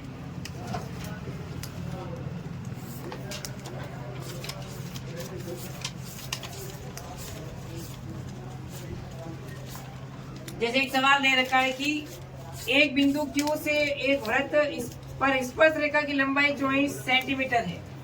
जब भी आपको सवाल दे तो पहले वृत्त बनाएंगे, तब आपको पता चलेगा कि कौन सा किसका है, दूरी लंबाई ऊंचाई जो भी है। स्पर्श रेखा की लंबाई 24 है, तो आपको ये ध्यान रखना ये स्पर्श रेखा होती है, ये 24 सेंटीमीटर। Q की केंद्र से दूरी 25 है, ये Q और केंद्र से दूरी कितनी है 25 सेंटीमीटर। तो मतलब आप इसको मिला लेंगे। अब इसने बोला कि त्रिज्या क्या होगी, वृत्त की त्रिज्या मतलब आधार निकालना है, त्रिज्या मतलब आर और आधार निकालना है। इसको नाम देंगे O और ये P। अब इसमें आपको जो भी पूछा है, इसने पूछा OP मतलब त्रिज्या निकालनी है, OP मतलब आधार का स्क्वायर बराबर कर्ण सबसे लंबी भुजा OQ है, OQ का स्क्वायर कर्ण स्क्वायर माइनस यानी QP का स्क्वायर। OP यानी त्रिज्या निकालनी है, उसी को आधार मान लेंगे, आधार स्क्वायर बराबर कर्ण कितना है 25 और इसका है 24 स्क्वायर। OP का स्क्वायर बराबर 25 का स्क्वायर करेंगे तो 625 आता है और 24 का करेंगे तो 555 होता है।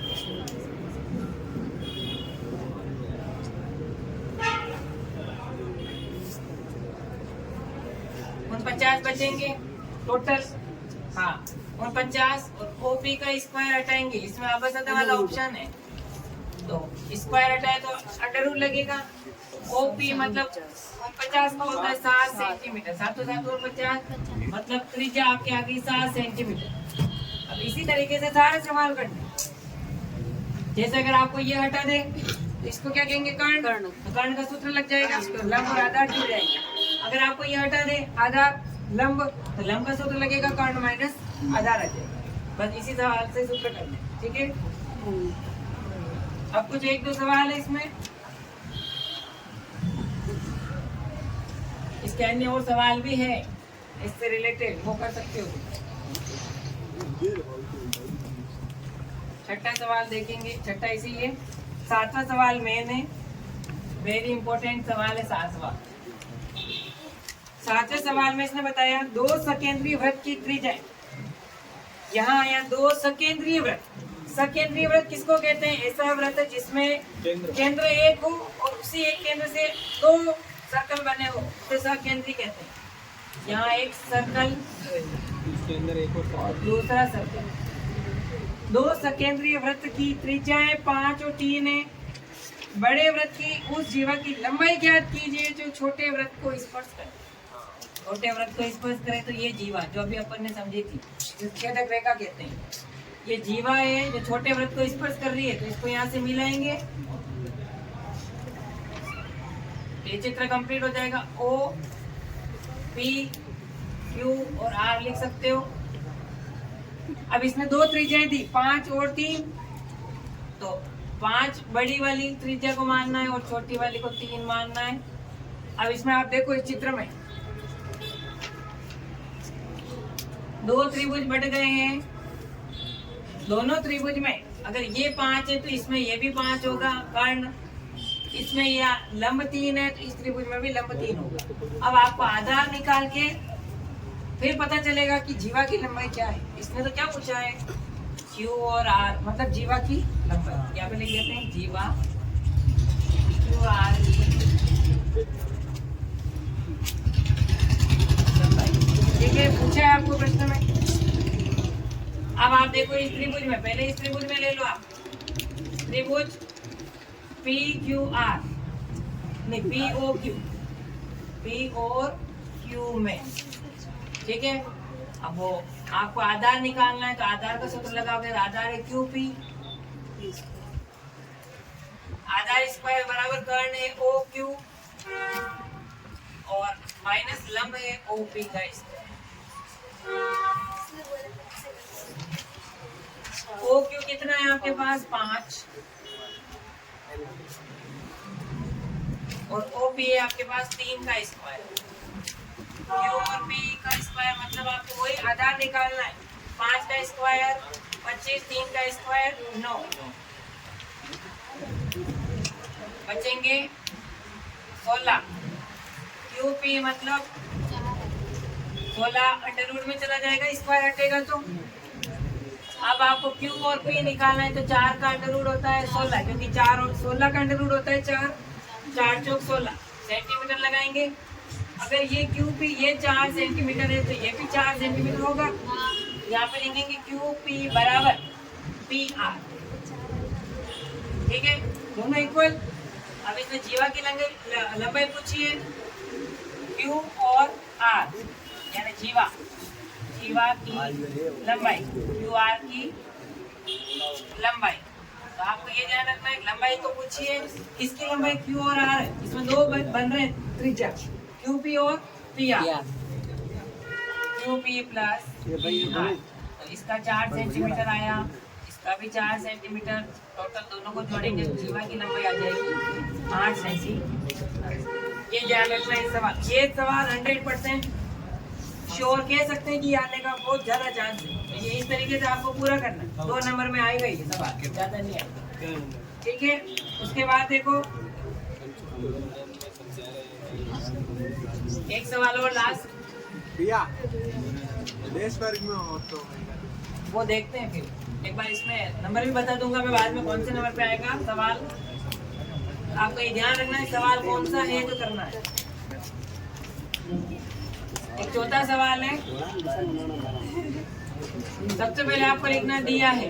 जब भी सिद्ध करने वाला सवाल है तो दिया है, थोड़ी बातें कम करो तो समझ में आएंगे तुमको।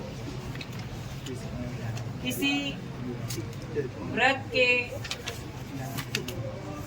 किसी व्यास के सिरों पर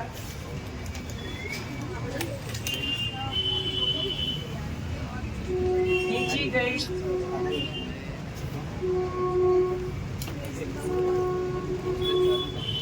स्पर्श रेखाएं समांतर होती है। इसमें समांतर होती है तो अब आपको ध्यान रखना है कि सबसे पहले एक गोला खींच के वृत्त बना के किसी वृत्त के किसी व्यास के सिर, जैसे ये केंद्र बिंदु है, यहाँ से त्रिज्या खींचेंगे, यहाँ क्या बनेगा व्यास, ए और बी व्यास हो जाएगा, इसका नाम दे देंगे ओ ए बी व्यास। व्यास के सिरों पर खींची गई स्पर्श रेखा, ये सिर है, दोनों सिरों पर आप स्पर्श रेखा खींचोगे, ये स्पर्श रेखा बनेगी। तो ये कह रहा है स्पर्श रेखाएं समांतर होती है, रेल की पटरी बननी चाहिए, ये स्पर्श रेखा समांतर है, इसको सिद्ध करना है। तो सिद्ध करना है, सिद्ध क्या करना है, ये जो ए बी और इसको नाम दे दो जैसे पी क्यू, ये स्पर्श रेखा है बराबर है, तो ए बी समांतर पी क्यू होगी। अब आपको उत्पत्ति लिखनी है, इसमें दो त्रिज्याएं बन रही हो, जैसे इसका नाम दे सकते हो आप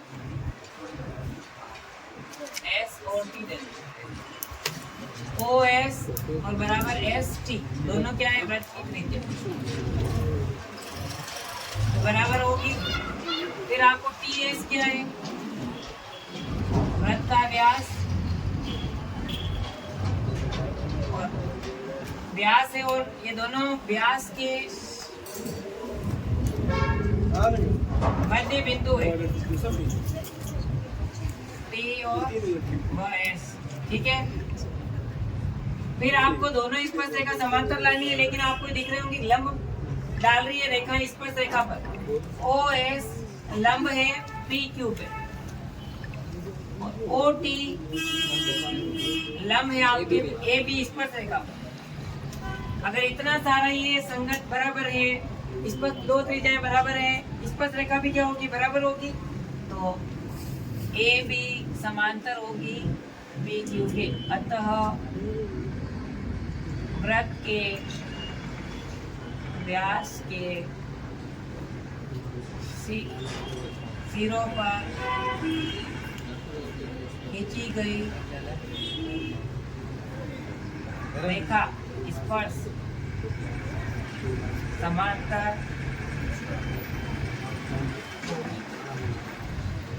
ये सारा समझ में आ गया। प्रश्नावली 10 का कंप्लीट। प्रश्नावली 10 में ये मेन सवाल थे। इससे पहले जो मैंने सवाल बताया कर्ण लंब आधार स्क्वायर वाले, वो उसी विधि से करना है, और इससे आ जाते हैं तो आपको इस तरीके से वृत्त के व्यास और मध्यिका वगैरह हो तो इसी तरीके से करना है, ठीक है। इसका एक सवाल और इम्पोर्टेंट है, सवाल नंबर 8 होमवर्क में है आपके लिए। सवाल नंबर 8 एक सवाल है, ये होमवर्क करना है, बाकी सारे सवाल जो मैंने बताया वैसे करने हैं। और जो टाइप के सवाल थे मैंने सारे समझा थे, ठीक है। कंप्लीट। अब अपन पढ़ेंगे प्रश्नावली 8 और 9। इसी में दोनों आ जाएगी 8 और 9, जिसमें अपन पढ़ेंगे प्रश्नावली का नाम है त्रिकोणमिति, ठीक है। त्रिकोणमिति में क्या होता है, तो आपको इसमें विशेष सर्वसमीकाएं, कुछ सूत्र, और एक सबसे पहले सबसे इम्पोर्टेंट चीज इंडेक्स, वो आपको कम्प्लीटली पढ़नी है। अब मैं सबसे पहले आपको इंडेक्स समझा रहा हूँ। अब ये आपको इंडेक्स यूज कैसे करनी है, पहले कुछ निर्देश है। जब भी आप परीक्षा देने जाएंगे तो वहाँ बैठते ही सबसे पहले आपको कॉपी मिलेगी, उस कॉपी में रोल नंबर, डेट, सब्जेक्ट जो भी है वो फिलअप करके, और लास्ट साइड में जाना रफ कार्य लास्ट पेज पे, और ये सारणी बनानी है। लास्ट पेज पे सारणी बनानी है, रफ कार्य के लिए ये सारणी है, इसके कोई नंबर नहीं मिलेंगे आपको। और फिर होमवर्क मतलब आपका पेपर सोल्व हो जाता है, उसके बाद इसको काटना है। अब सबसे पहले सारणी पे ध्यान देंगे, ये इस सारणी के आधार पर आप 7 नंबर कंप्लीट करेंगे। 7 नंबर कंप्लीट कवर इससे होंगे। कैसे, देखो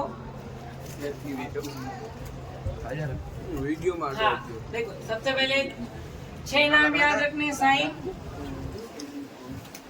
और कौन होंगे, 0, 30, 45, 60 और 90, ठीक है।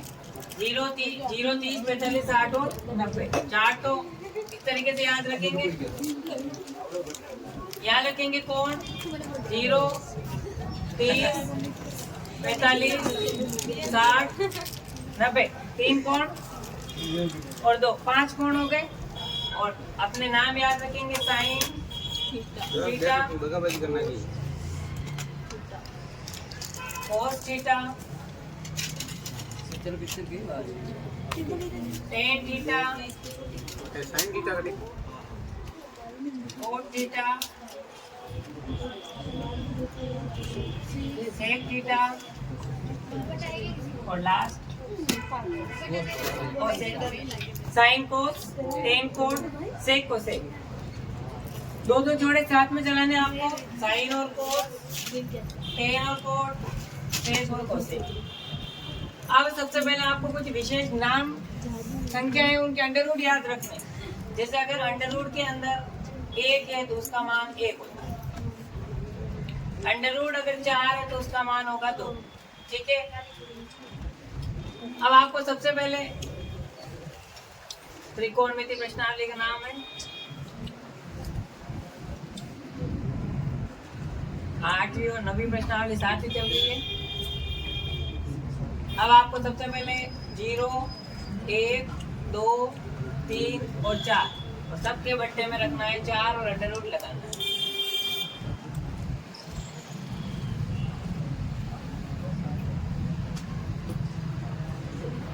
अब देखो 0 में 4 का भाग देंगे तो 0 और 0 का अंडर रूट होता है 0, ठीक है। ऊपर है अंडर रूट 1 का होता है 1 और 4 का होता है 2, तो 1/2, ठीक है।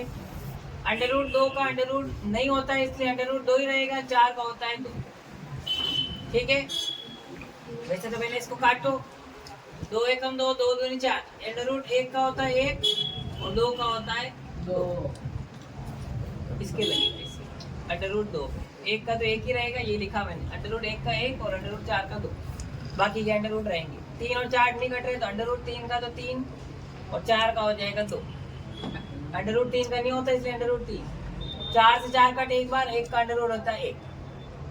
अब जो पहले मान आएंगे उन मान को 0, 1/2, 1/√2, √3/2 और 1, 0, 30, 45, 60, जिसमें पहला मान अपना आ गया साइन का मान। और मैंने भी बताया साइन के साथ कोस चलेगा, तो साइन होने के बाद कोस को क्या कर दो, उल्टा करो, 1 के पीछे से आगे ले आएंगे, मतलब इनको सारे उल्टे कर दो, 1/2 और जी, यानी पहला मान जो आता है उसका पीछे से आगे ले आओ, तो दूसरा मान आ जाएगा साइन का कोस। 10 होता है साइन बटा कोस थीटा, यानी साइन में आप अगर कोस का भाग देते हो तो 10 का मान आ जाता है, मतलब साइन में कोस का भाग दो तो क्या आ जाएगा, तीसरा मान 10 आ जाएगा। 0 में 1 का भाग देंगे तो क्या होगा, इनफिनिट। 1 में 0 का दोगे तो 0, 2 से 2 कट जाएंगे, 1 में √3 तो क्या बचा, 1/√3। 0 में 1 देंगे तो 0 ही रहेगा, लेकिन उसमें आएगा 1 में 0 का दोगे, 0 में 1 का दोगे तो 0 आएगा, और 2 से 2 कट गए नीचे तो 1/√3, √2 से √2 नीचे से नीचे कट गए तो क्या बचा, 1 ऊपर भी 1 तो 1 बचे, 1 बट्टे में 1 लिखो चाहे 1 लिखो 1 ही रहेगा। ये 2 से 2 कट गए, ऊपर √3 नीचे 1 तो √3, और बट्टे में अगर आप चाहो तो 1 लगाओ, नहीं लगाओ आपकी इच्छा है, लेकिन ऊपर 1 आता है तो लगाना जरूरी है। 1 में 0 का भाग नहीं जाता है तो इसलिए क्या आएगा, इनफिनिट, जिसको हिंदी में कहते हैं अपरिभाषित।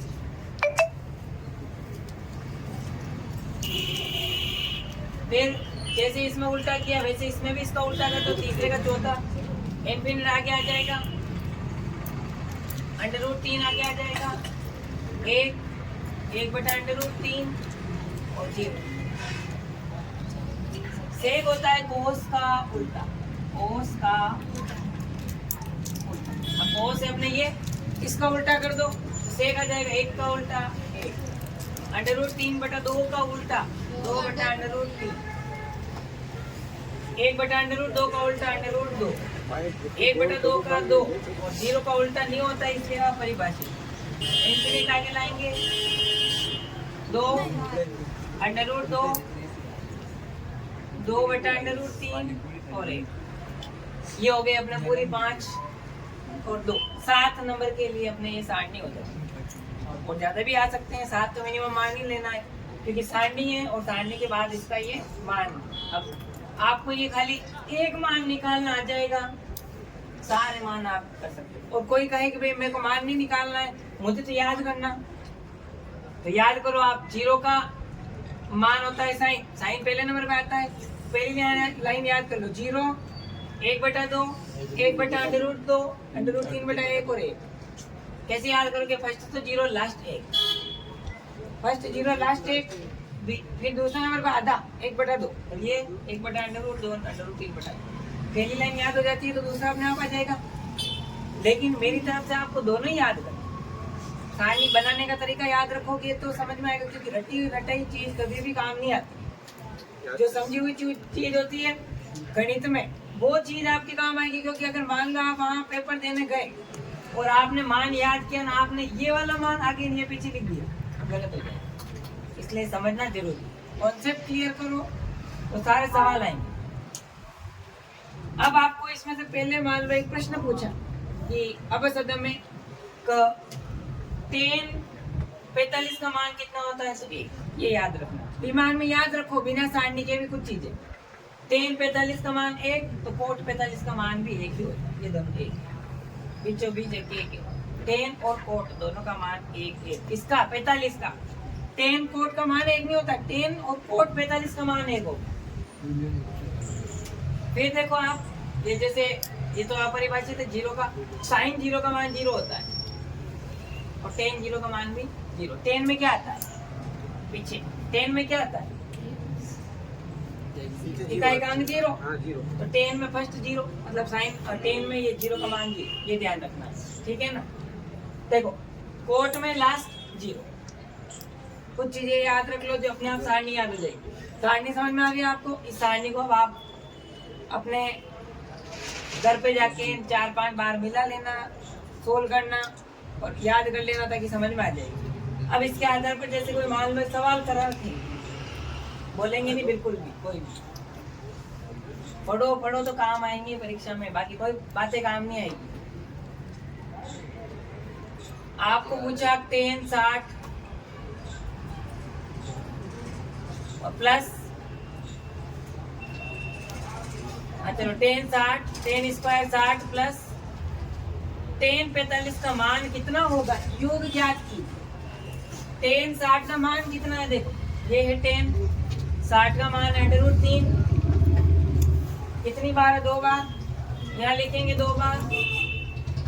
और 10 45 का मान अभी बताइए, √3 को √3 से क्या 3 प्लस 1 इक्वल 4। ऑप्शन में जो होगा वो देखना, 4 जहाँ होगा 1 B C। ये समझ में आ गए। अब आपको जैसे दे दिया cos square 45 plus sine square 60 का मान ज्ञात कीजिए, या फिर माइनस कर देते हैं।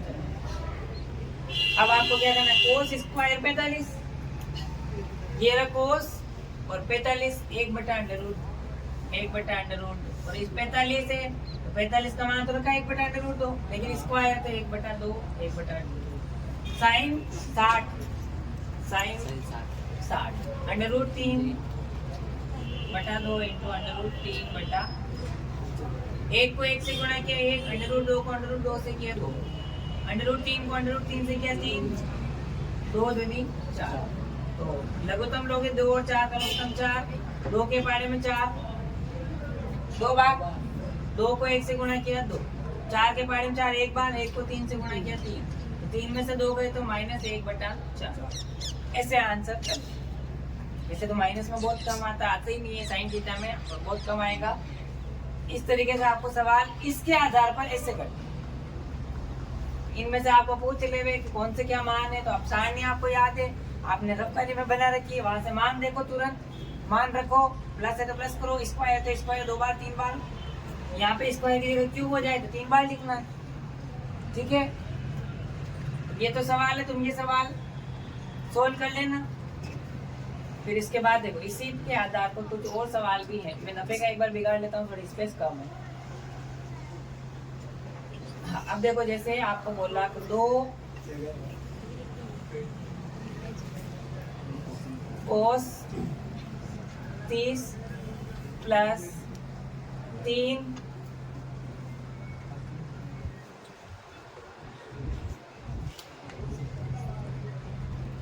सेक 60 का मान ज्ञात करो। इसने बोला 2 कोस 30 और 3 सेक 60 का मान ज्ञात कीजिए। 2 इंटू कोस 30, कोस 30 का मान है √3/2 प्लस 3 इंटू सेक 60, ये सेक 60 का मान 2 से 2 कट जाएगा, क्या बचा √3 और 3 दूनी 6। तो आप इसको ये जैसे रखो आंसर, क्योंकि इसमें बट्टे में नहीं है तो हरों का परिमेयकरण नहीं कर सकते हैं। ये आगे इसका आंसर, ठीक है। इस तरीके से आपको सोल्व करना है। इसके आधार पर ये हो गए, ये समझ में आ गया आपको। इसमें से किसी को कुछ पूछना है क्या? क्लियर? मुझे बताएंगे टेन 45 का मान कितना होता है, कोट 45 का 8, साइन 0 का 0 ठीक।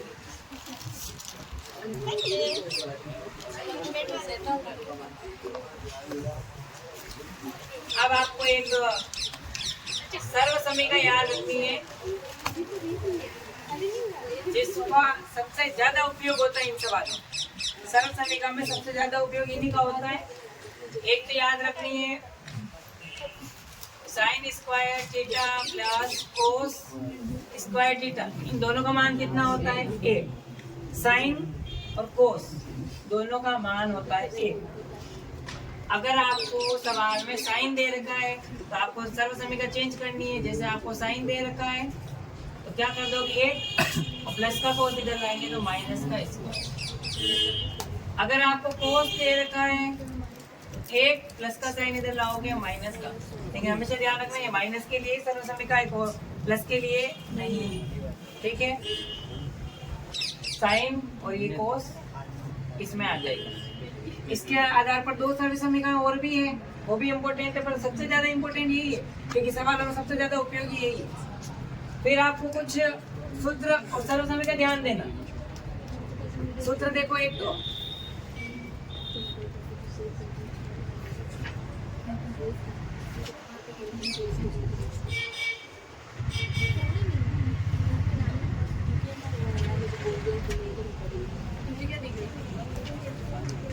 पढ़ाई में ध्यान दो, बातें कम करो। मैं नहीं चाहूँ किसी का नाम लूं मैं। कुछ अन्य सूत्र भी है जिसका उपयोग करना है। कोसेक ए बराबर 1/sin। दूसरा है सेक ए बराबर 1/cos ए। ठीक है, और टेन ए बराबर 1/cot ए। और एक टेन का ये दो सूत्र है, टेन के साइन बटा टेन, और कोट का सूत्र है जो किताब में नहीं दे रखा, कोट ए बराबर कोस बटा साइन। ये सूत्र है सर्व समीकरण। और इसके साथ में सर्व समीकरण का उपयोग कब करेंगे, जब सिद्ध करने वाले सवाल आएंगे उनमें इसका और इन सब का सूत्र का उपयोग करना है। और 0, 30, 45, 60, 90 में मान ज्ञात कीजिए आता है वो उसका उपयोग करें। ठीक है, इस आधार पे है। इसमें कुछ सवाल भी इम्पोर्टेंट है, जैसे अभी हरों का परिमेयकरण करने वाला सवाल भी आपके ऐतिहासिक में आ गया था, तो इसके सवाल बाद में मैं आपको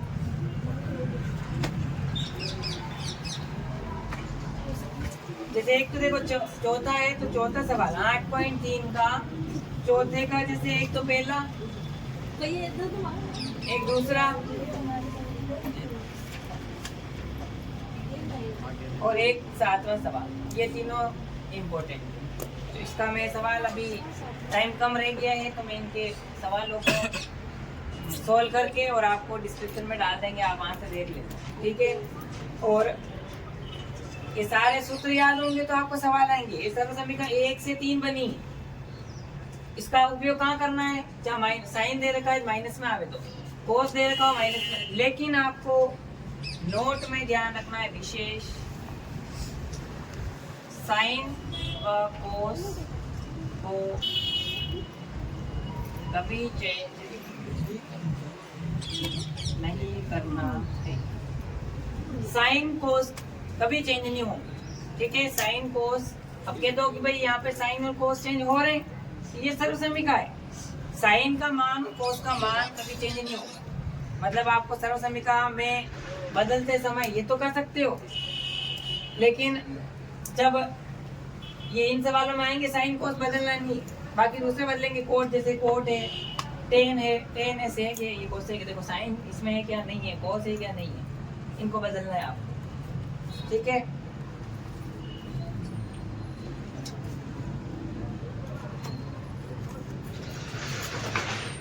इसमें एक सवाल है वो समझा रहा हूं मैं, 8.1 का सवाल है।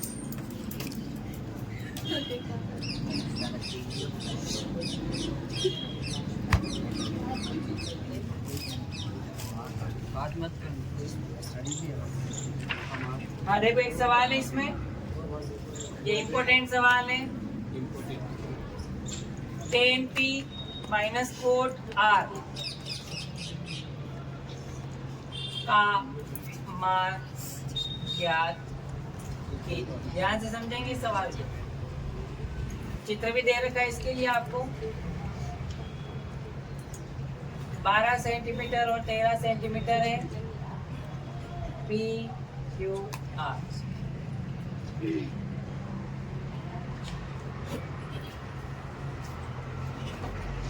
देखो पी क्यू आर में ये 12 है, इसको क्या कहते हैं? लंब कहते हैं। अभी प्रश्नावली 10 में ये पढ़ा था अपन ने। और ये होता है कर्ण जो लंबी भुजा, और ये आधार। इनको ज्ञात करने के लिए आपको सबसे पहले ये निकालना पड़ेगा, क्या है ये आधार। आधार निकालने का सूत्र क्यू आर, आधार स्क्वायर बराबर कर्ण स्क्वायर पी और आर, कर्ण स्क्वायर माइनस लंब पी और Q square, Q R square बराबर पी आर। पी और आर कितना है? 13 और पी क्यू है 12। 13 का स्क्वायर 169 और 12 का 144 144। क्यू आर का स्क्वायर हटाएंगे, स्क्वायर लगाएंगे, इसमें से घटाएंगे 9 में से 4 के तो 5, ये 25।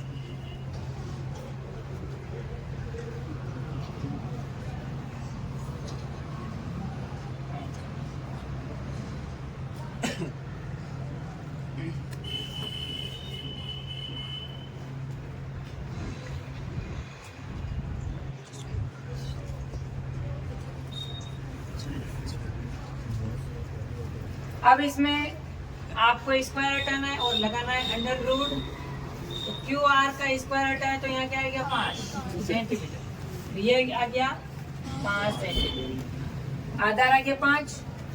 अब आपको एक विशेष नोट इसमें भी है,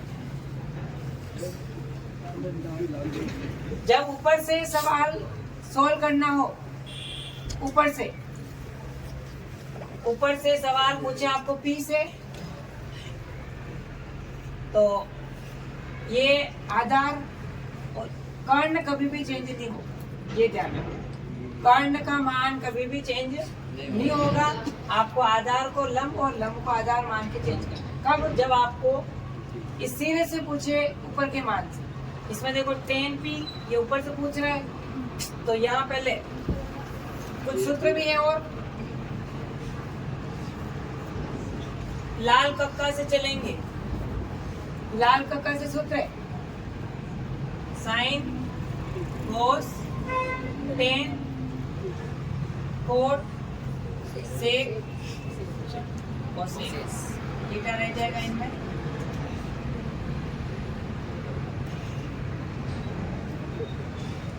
साइन एल बटा के कोस साइन कोस टेन, और उल्टा चलेंगे कि साइन कोस टेन अभी आएगा कोट के बटा एल, सेक के बटा ए और कोसेक के बटा ए। कभी कभी टाइम की लिमिट ज्यादा हो जाती है ना, तो बच्चे बैठ नहीं पाते और फिर वो खाली हंसते हैं और दूसरों को भी डिस्टर्ब करते हैं। अब एक इधर से इधर, इधर से इधर, मतलब मैं नहीं सोचूं कि एग्जाम में 3 घंटे तुम कैसे बैठ जाओगे। स्थितियाँ ऐसी हो रही कि एग्जाम में बैठने लायक ही नहीं हो। 3 घंटे है ना, 15 मिनट का समय मिलेगा, तो तुमको अभी तक ज्यादा समय नहीं हुआ है।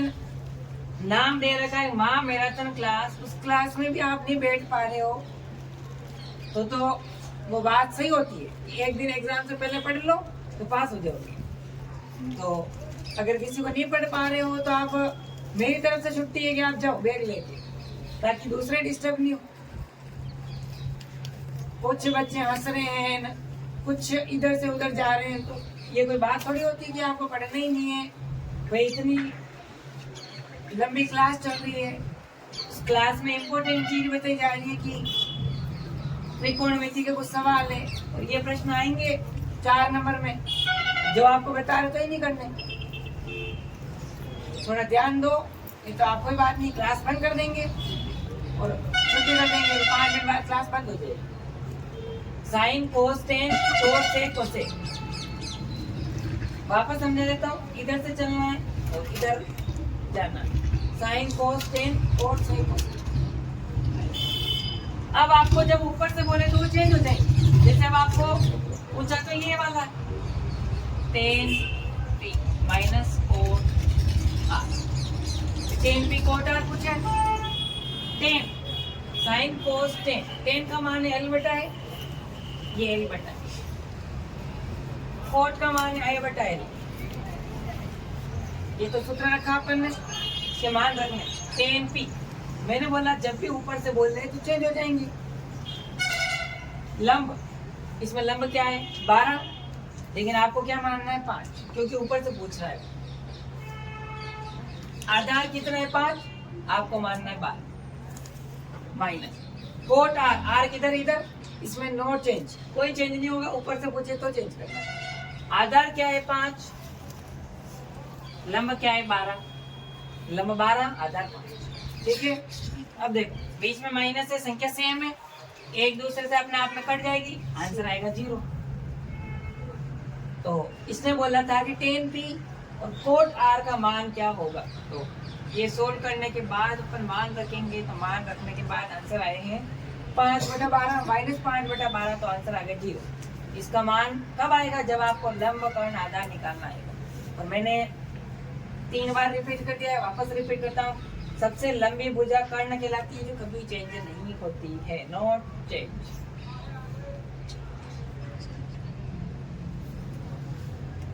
ठीक है, ये कर्ण, ये हमारे हिंदी मीडियम में पढ़ाते हैं लाल कक्का, ठीक है। इंग्लिश मीडियम में पढ़ाते हैं पाकिस्तान, हिंदुस्तान हरा भरा, पाकिस्तान भूखा प्यासा। हिंदुस्तान हरा भरा, पाकिस्तान भूखा प्यासा, ये अपना है, ये उनका, ये सीबीएसई या आरबीएसई, ठीक है। बाकी सूत्र हो के वही, कोई चेंज नहीं। अब यूं भी नहीं है सीबीएसई है तो उनके लिए साइन कोस टेन कोट अलग से नाम बोलते होंगे, नाम वही है, खाली इनके सूत्र लंब कर्ण आधार की जगह वो चेंज हो जाए, ठीक है ना। अपने ये याद रखना, इस तरीके से करके ये कंप्लीट करना है। और कुछ मैंने सवाल बताया वो कंप्लीट तरीके से करना है कि वो सोल्व हो जाने चाहिए। और सारणी के आधार पर सवाल आए तो सारणी आपको घर जाके सोल्व करना है, 3-4 बार सोल्व करना, सारणी आ जाएगी। फिर यहाँ 8वीं प्रश्नावली, अब नवी भी इसी के साथ है, कनेक्टेड है, तो नवी प्रश्नावली में आपके सवाल आते हैं थ्योरी टाइप के सवाल, तो देंगे थ्योरी वाला, और फिर आपको साइन थीटा के आधार पर निकालना है, जिसमें सर्वसमीका का उपयोग नहीं करना है, 0, 30, 45 का मान लगा के करना है सारणी के मान से। सारणी के आधार पर जो मान होंगे वो आपको नवी में भी रखना है, 8वीं में भी रखना है प्रश्नावली में। अब इसमें आता है त्रिकोणमिति के अनुप्रयोग। अभी तो अपन ने पढ़ा त्रिकोणमिति, अब अपन पढ़ रहे हैं अनुप्रयोग।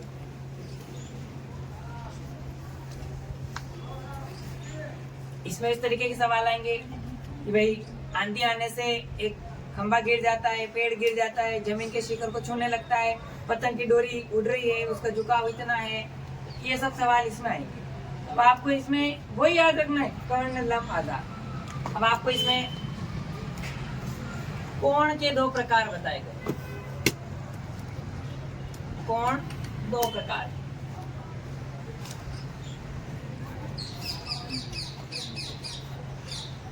उन्नयन और अवनमन। उन्नयन कोण में इस तरीके से वही राइट एंगल बनेगा, और अवनमन कोण में भी राइट एंगल ही बनेगा, लेकिन इसमें आप डेस डेस करके ऐसे मिला लेंगे, 2 कोण बनेंगे। जो इसका ये होगा वो सेम होगा, जैसे ये पी क्यू आर और ये पी क्यू आर, तो ये जो मान होगा वो इससे मान समान होगा। अब इसमें देखो अंतर क्या है, वहां पे कर्ण लंब नहीं आएगा प्रश्न में कि पेड़ है तो पेड़ का कर्ण नहीं होता है, पेड़ के आधार नहीं होगा, वो प्रश्न चेंज करके देगा कि भाई आधार से शिखर से डोरी, अब इसको डोरी कौन सी डोरी माननी है, कौन सा डोरी मतलब होगा कि वो कर्ण कह रहा है, एक आधा कह रहा है, एक लंब कह रहा है। आपको ये ध्यान रखना है कि इस एक चित्र में मैं सारा समझा देता हूँ। कर्ण क्या है, शिखर क्या है, मीनार क्या है। इसको तो नॉर्मली आपको पढ़ा है, लंब तो ये लंब, सॉरी ये आधार,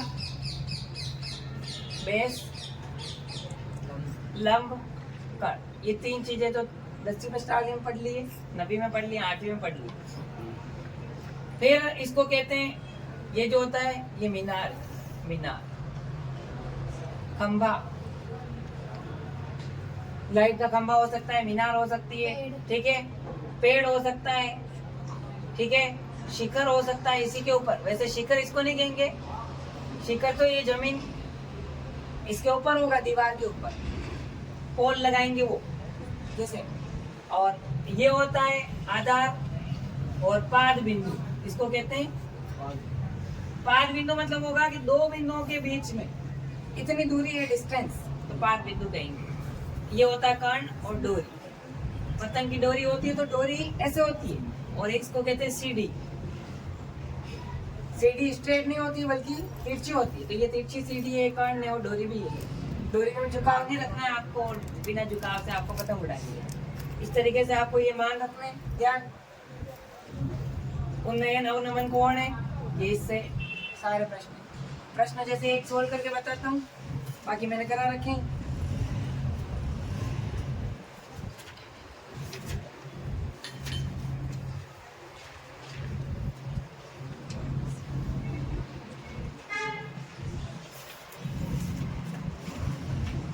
नवी प्रश्नावली में सिर्फ 9 पॉइंट एक ही है, ज्यादा नहीं है, लेकिन प्रश्न ऐसे आएंगे घुमा फिरा के फिर आप भूल जाओगे, इसलिए थोड़ा ध्यान दो। समय कम है, समय का सदुपयोग करें। पहला सवाल परीक्षा में आया हुआ सवाल, सर्कस का एक कलाकार 20 मीटर लंबी डोरी पर चढ़ रहा है। अब आप कहते हो हमको चित्र बनाने नहीं आते, तो आप पढ़ते ही नहीं हो ढंग से प्रश्न, तो चित्र कैसे आएंगे। और अब चित्र बनाना है, पहले पूरा सवाल पढ़ो फिर उसको वापस रिपीट करो। सर्कस का एक कलाकार 20 मीटर लंबी डोरी पर चढ़ रहा है, अच्छी तरह से तनी हुई है और भूमि पर सीधे लगे खंबे की शिखर से बंधा हुआ है। यदि भूमि स्तर से डोर द्वारा बनाए गए कोण 30 डिग्री का है तो खंबे की ऊंचाई ज्ञात की। अब आपको क्या करना है, खंबे की ऊंचाई ज्ञात करना। सबसे पहले देखो, सर्कस का एक कलाकार 20 मीटर लंबी डोरी पर चढ़ रहा है के साथ। अब इसने कहा कि 30 डिग्री का कोण बनाया जाता है, तो ये कोण बनेगा कितने डिग्री का, 30। और ऊंचाई ज्ञात की, ये ऊंचाई ज्ञात, खंबे की ऊंचाई ज्ञात। क्या पूछा इसने, खंबे की ऊंचाई।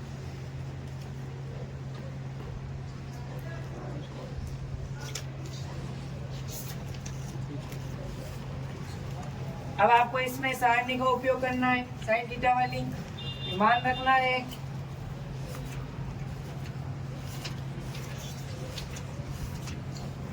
हाँ, अब देखो इसको नाम दे देंगे पी क्यू आर, वो आपकी इच्छा अनुसार। इसमें इसका कुछ नहीं दे रखा है तो कुछ नहीं करना है। आपको ये और ये दे रखा है तो बस इन दोनों के साथ इसका मान रखना है और आंसर लाना है। देखो सबसे पहले ये क्या है, कर्ण। दो चीज दे रखी होगी इन सब सवालों में, 1 और 2, लानी तो दूसरी है। आप चाहे ऊपर ये रखो चाहे ये रखो, आंसर एक ही आएगा, कैसे भी करो। P Q sorry P R, P R बटा पी क्यू। अब मुझे बताओ पी आर क्या है, कर्ण है मतलब के, और पी क्यू क्या है, लंब एल।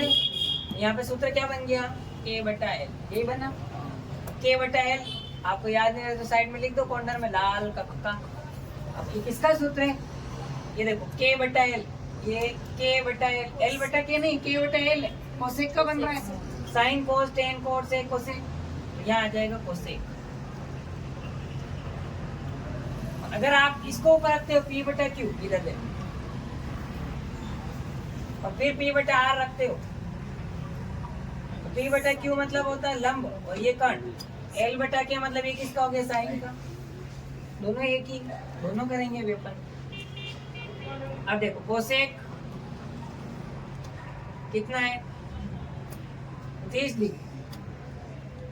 पी आर कितना है 20 और पी क्यू आपको ज्ञात करना है ऊंचाई की जगह ऊंचाई रख दो या पी क्यू रखो, एक ही बात।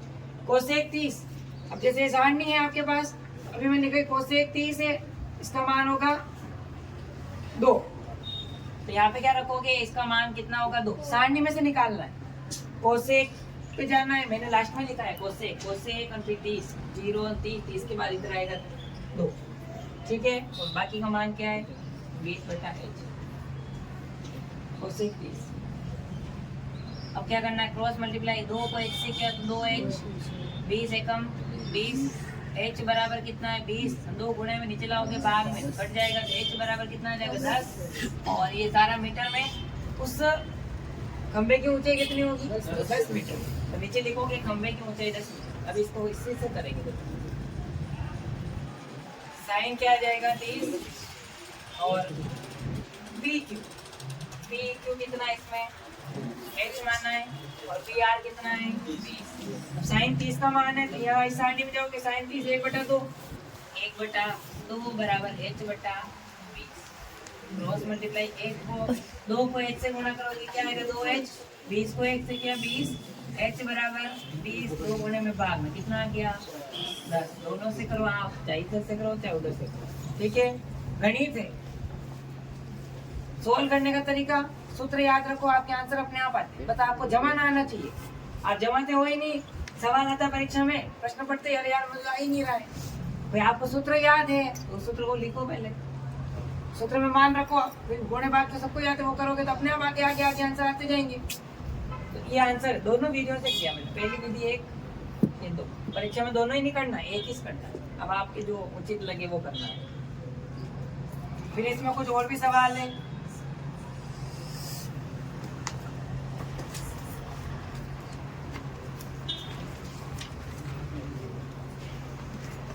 जैसे इसे सेम सवाल है चौथा, ये तुमको करना है, और एक है 5वां और एक है 9वां, 12वां सबसे विशेष डबल स्टार बनाया है मैंने, 12वां विशेष इंपोर्टेंट अवनमन कोण वाला सवाल है, ये उन्नयन कोण के सारे अवनमन कोण का सवाल है 12वां, ठीक है ना। तो ये सवाल रटने हैं और करने हैं, रटने मतलब सवाल को सोल्व करते जाए, पेंसिल चलाना है, यूं नहीं घर जाके उसमें देख लो मैंने पढ़ाया वो उसमें सही सन बस देख लिया मेरे को आ गया, सवाल जब तक पेन नहीं चलाओगे तब तक भूल जाओगे। ये सारा इसमें से सब कंप्लीट करना है, ये 3-4 सवाल दिए ये रट लेना, ठीक है। अगर किसी को समझ में नहीं आए मुझसे और डिस्कस कर लेना, पर सवाल मिलाना जरूर, ठीक है। अपन ने अभी तक टोटल प्रश्नावली पढ़ी है 14, 15, 10, 8, 9, ये पढ़ ली, 1, 2, 3, 4, 5 प्रश्नावली पढ़ ली है, बाकी की मैंने पहले ऑलरेडी पढ़ा रखी है रिवीजन में 4, 5, अब 1, 2 प्रश्नावली और बची 2, 3, वो अब आराम से कर लेंगे, क्योंकि आज का महामैराथन क्लास था कि अपने विज्ञान और गणित दोनों सब्जेक्ट लेनी है, तो सब जानते हो कि गणित में टाइम लगता है, सवाल समझाने में और आगे बढ़ने में। कभी और भी देखेंगे कि जैसे 1-2 दिन में और मैराथन क्लास ले सके, अगर हो पाएगा तो, डेट अभी नहीं बताएंगे। और अब अपन विज्ञान चालू करेंगे ताकि विज्ञान में आप कवर कर सकें, तो ये कर लेना, ताकि विद्यार्थियों की सुविधा के अनुसार देखना पड़ता है, क्योंकि तुम्हारी शक्लें देख के यूँ लग रहा है कि बस हो गई कंप्लीट, ऐसे ध्यान रखना है। यहाँ तक पहले आज कवर कर लेना। देखो 14, 15, 10, 8, 9 और मैंने पहली, दूसरी, तीसरी और चौथी ये 4 पहले ऑलरेडी पढ़ा रखी है। अब कितनी हो गई टोटल? 1, 2, 3, 4, 5, 6, 7, 8, 9 हो गई टोटल। 9 के अगर आप मान के चलो समान अंक, ऊपर नीचे करो तो भी, देखो ध्यान से समझना भैया, 12 के ऊपर कौन सा सवाल लिख रहे हो? 9वां। अब आपको ये ध्यान रखना है, देखो अभी तक अपन ने जो सवाल पढ़े, अब आपको देखो छोटा सा कॉन्सेप्ट क्लियर करना है। स्कूल से मान के चलो 17 नंबर ऑलरेडी सबके जाएंगे, 17 अंक के। आवाज नहीं बिल्कुल, आपका जो माइंड जो चल रहा है उसमें थोड़ा सा ठंडा पानी डाल देता हूँ ताकि शांत हो जाएगा। तो 17 नंबर के जाएंगे अपने। 17 अंक से 17 खतरा भी हो सकता है। फिर आपने अभी तक 9 प्रश्नावली पढ़ी। मान लो इनके अंक अगर मैं गिनूं उनके अंकों के हिसाब से तो बढ़ेंगे वो, तो क्योंकि एक प्रश्नावली जैसे 14वीं है तो वो बड़ी है, 8वीं 9वीं है वो बड़ी है, तो इनके समान अंक मान के मैं 4 अंक मान लो तो 9 चौक कितने हो जाते? 36 हो जाते हैं। ठीक है, बस अरे कितने हो गए? 53 हो गए। अब एक कॉन्सेप्ट ये भी ध्यान रखो, पास अपने आप में एक बहुत बड़ा शब्द है और फेल तो उससे भी कहीं बहुत बड़ा शब्द है। मेरे लिखी का क्या पकड़ो तो यहाँ पास यहाँ देख फेल। मर जीव करो पास के लिए आपको चाहिए 33% और फेल के लिए तो 0 चाहिए। ठीक है, 33% पे पास हो जाओगे तो चलने दो। पास 33 पे हो जाओगे। यहाँ तो आपके 53 आ रहे हैं। अब कुछ लड़के कहेंगे 33 कितने होते हैं? 33 ये तो मजा आने लगी जाओ 33 ये आंकड़ा बैठता है। 53 में थोड़ा और जोड़ देंगे 2 बच्चे पास हो जाएंगे।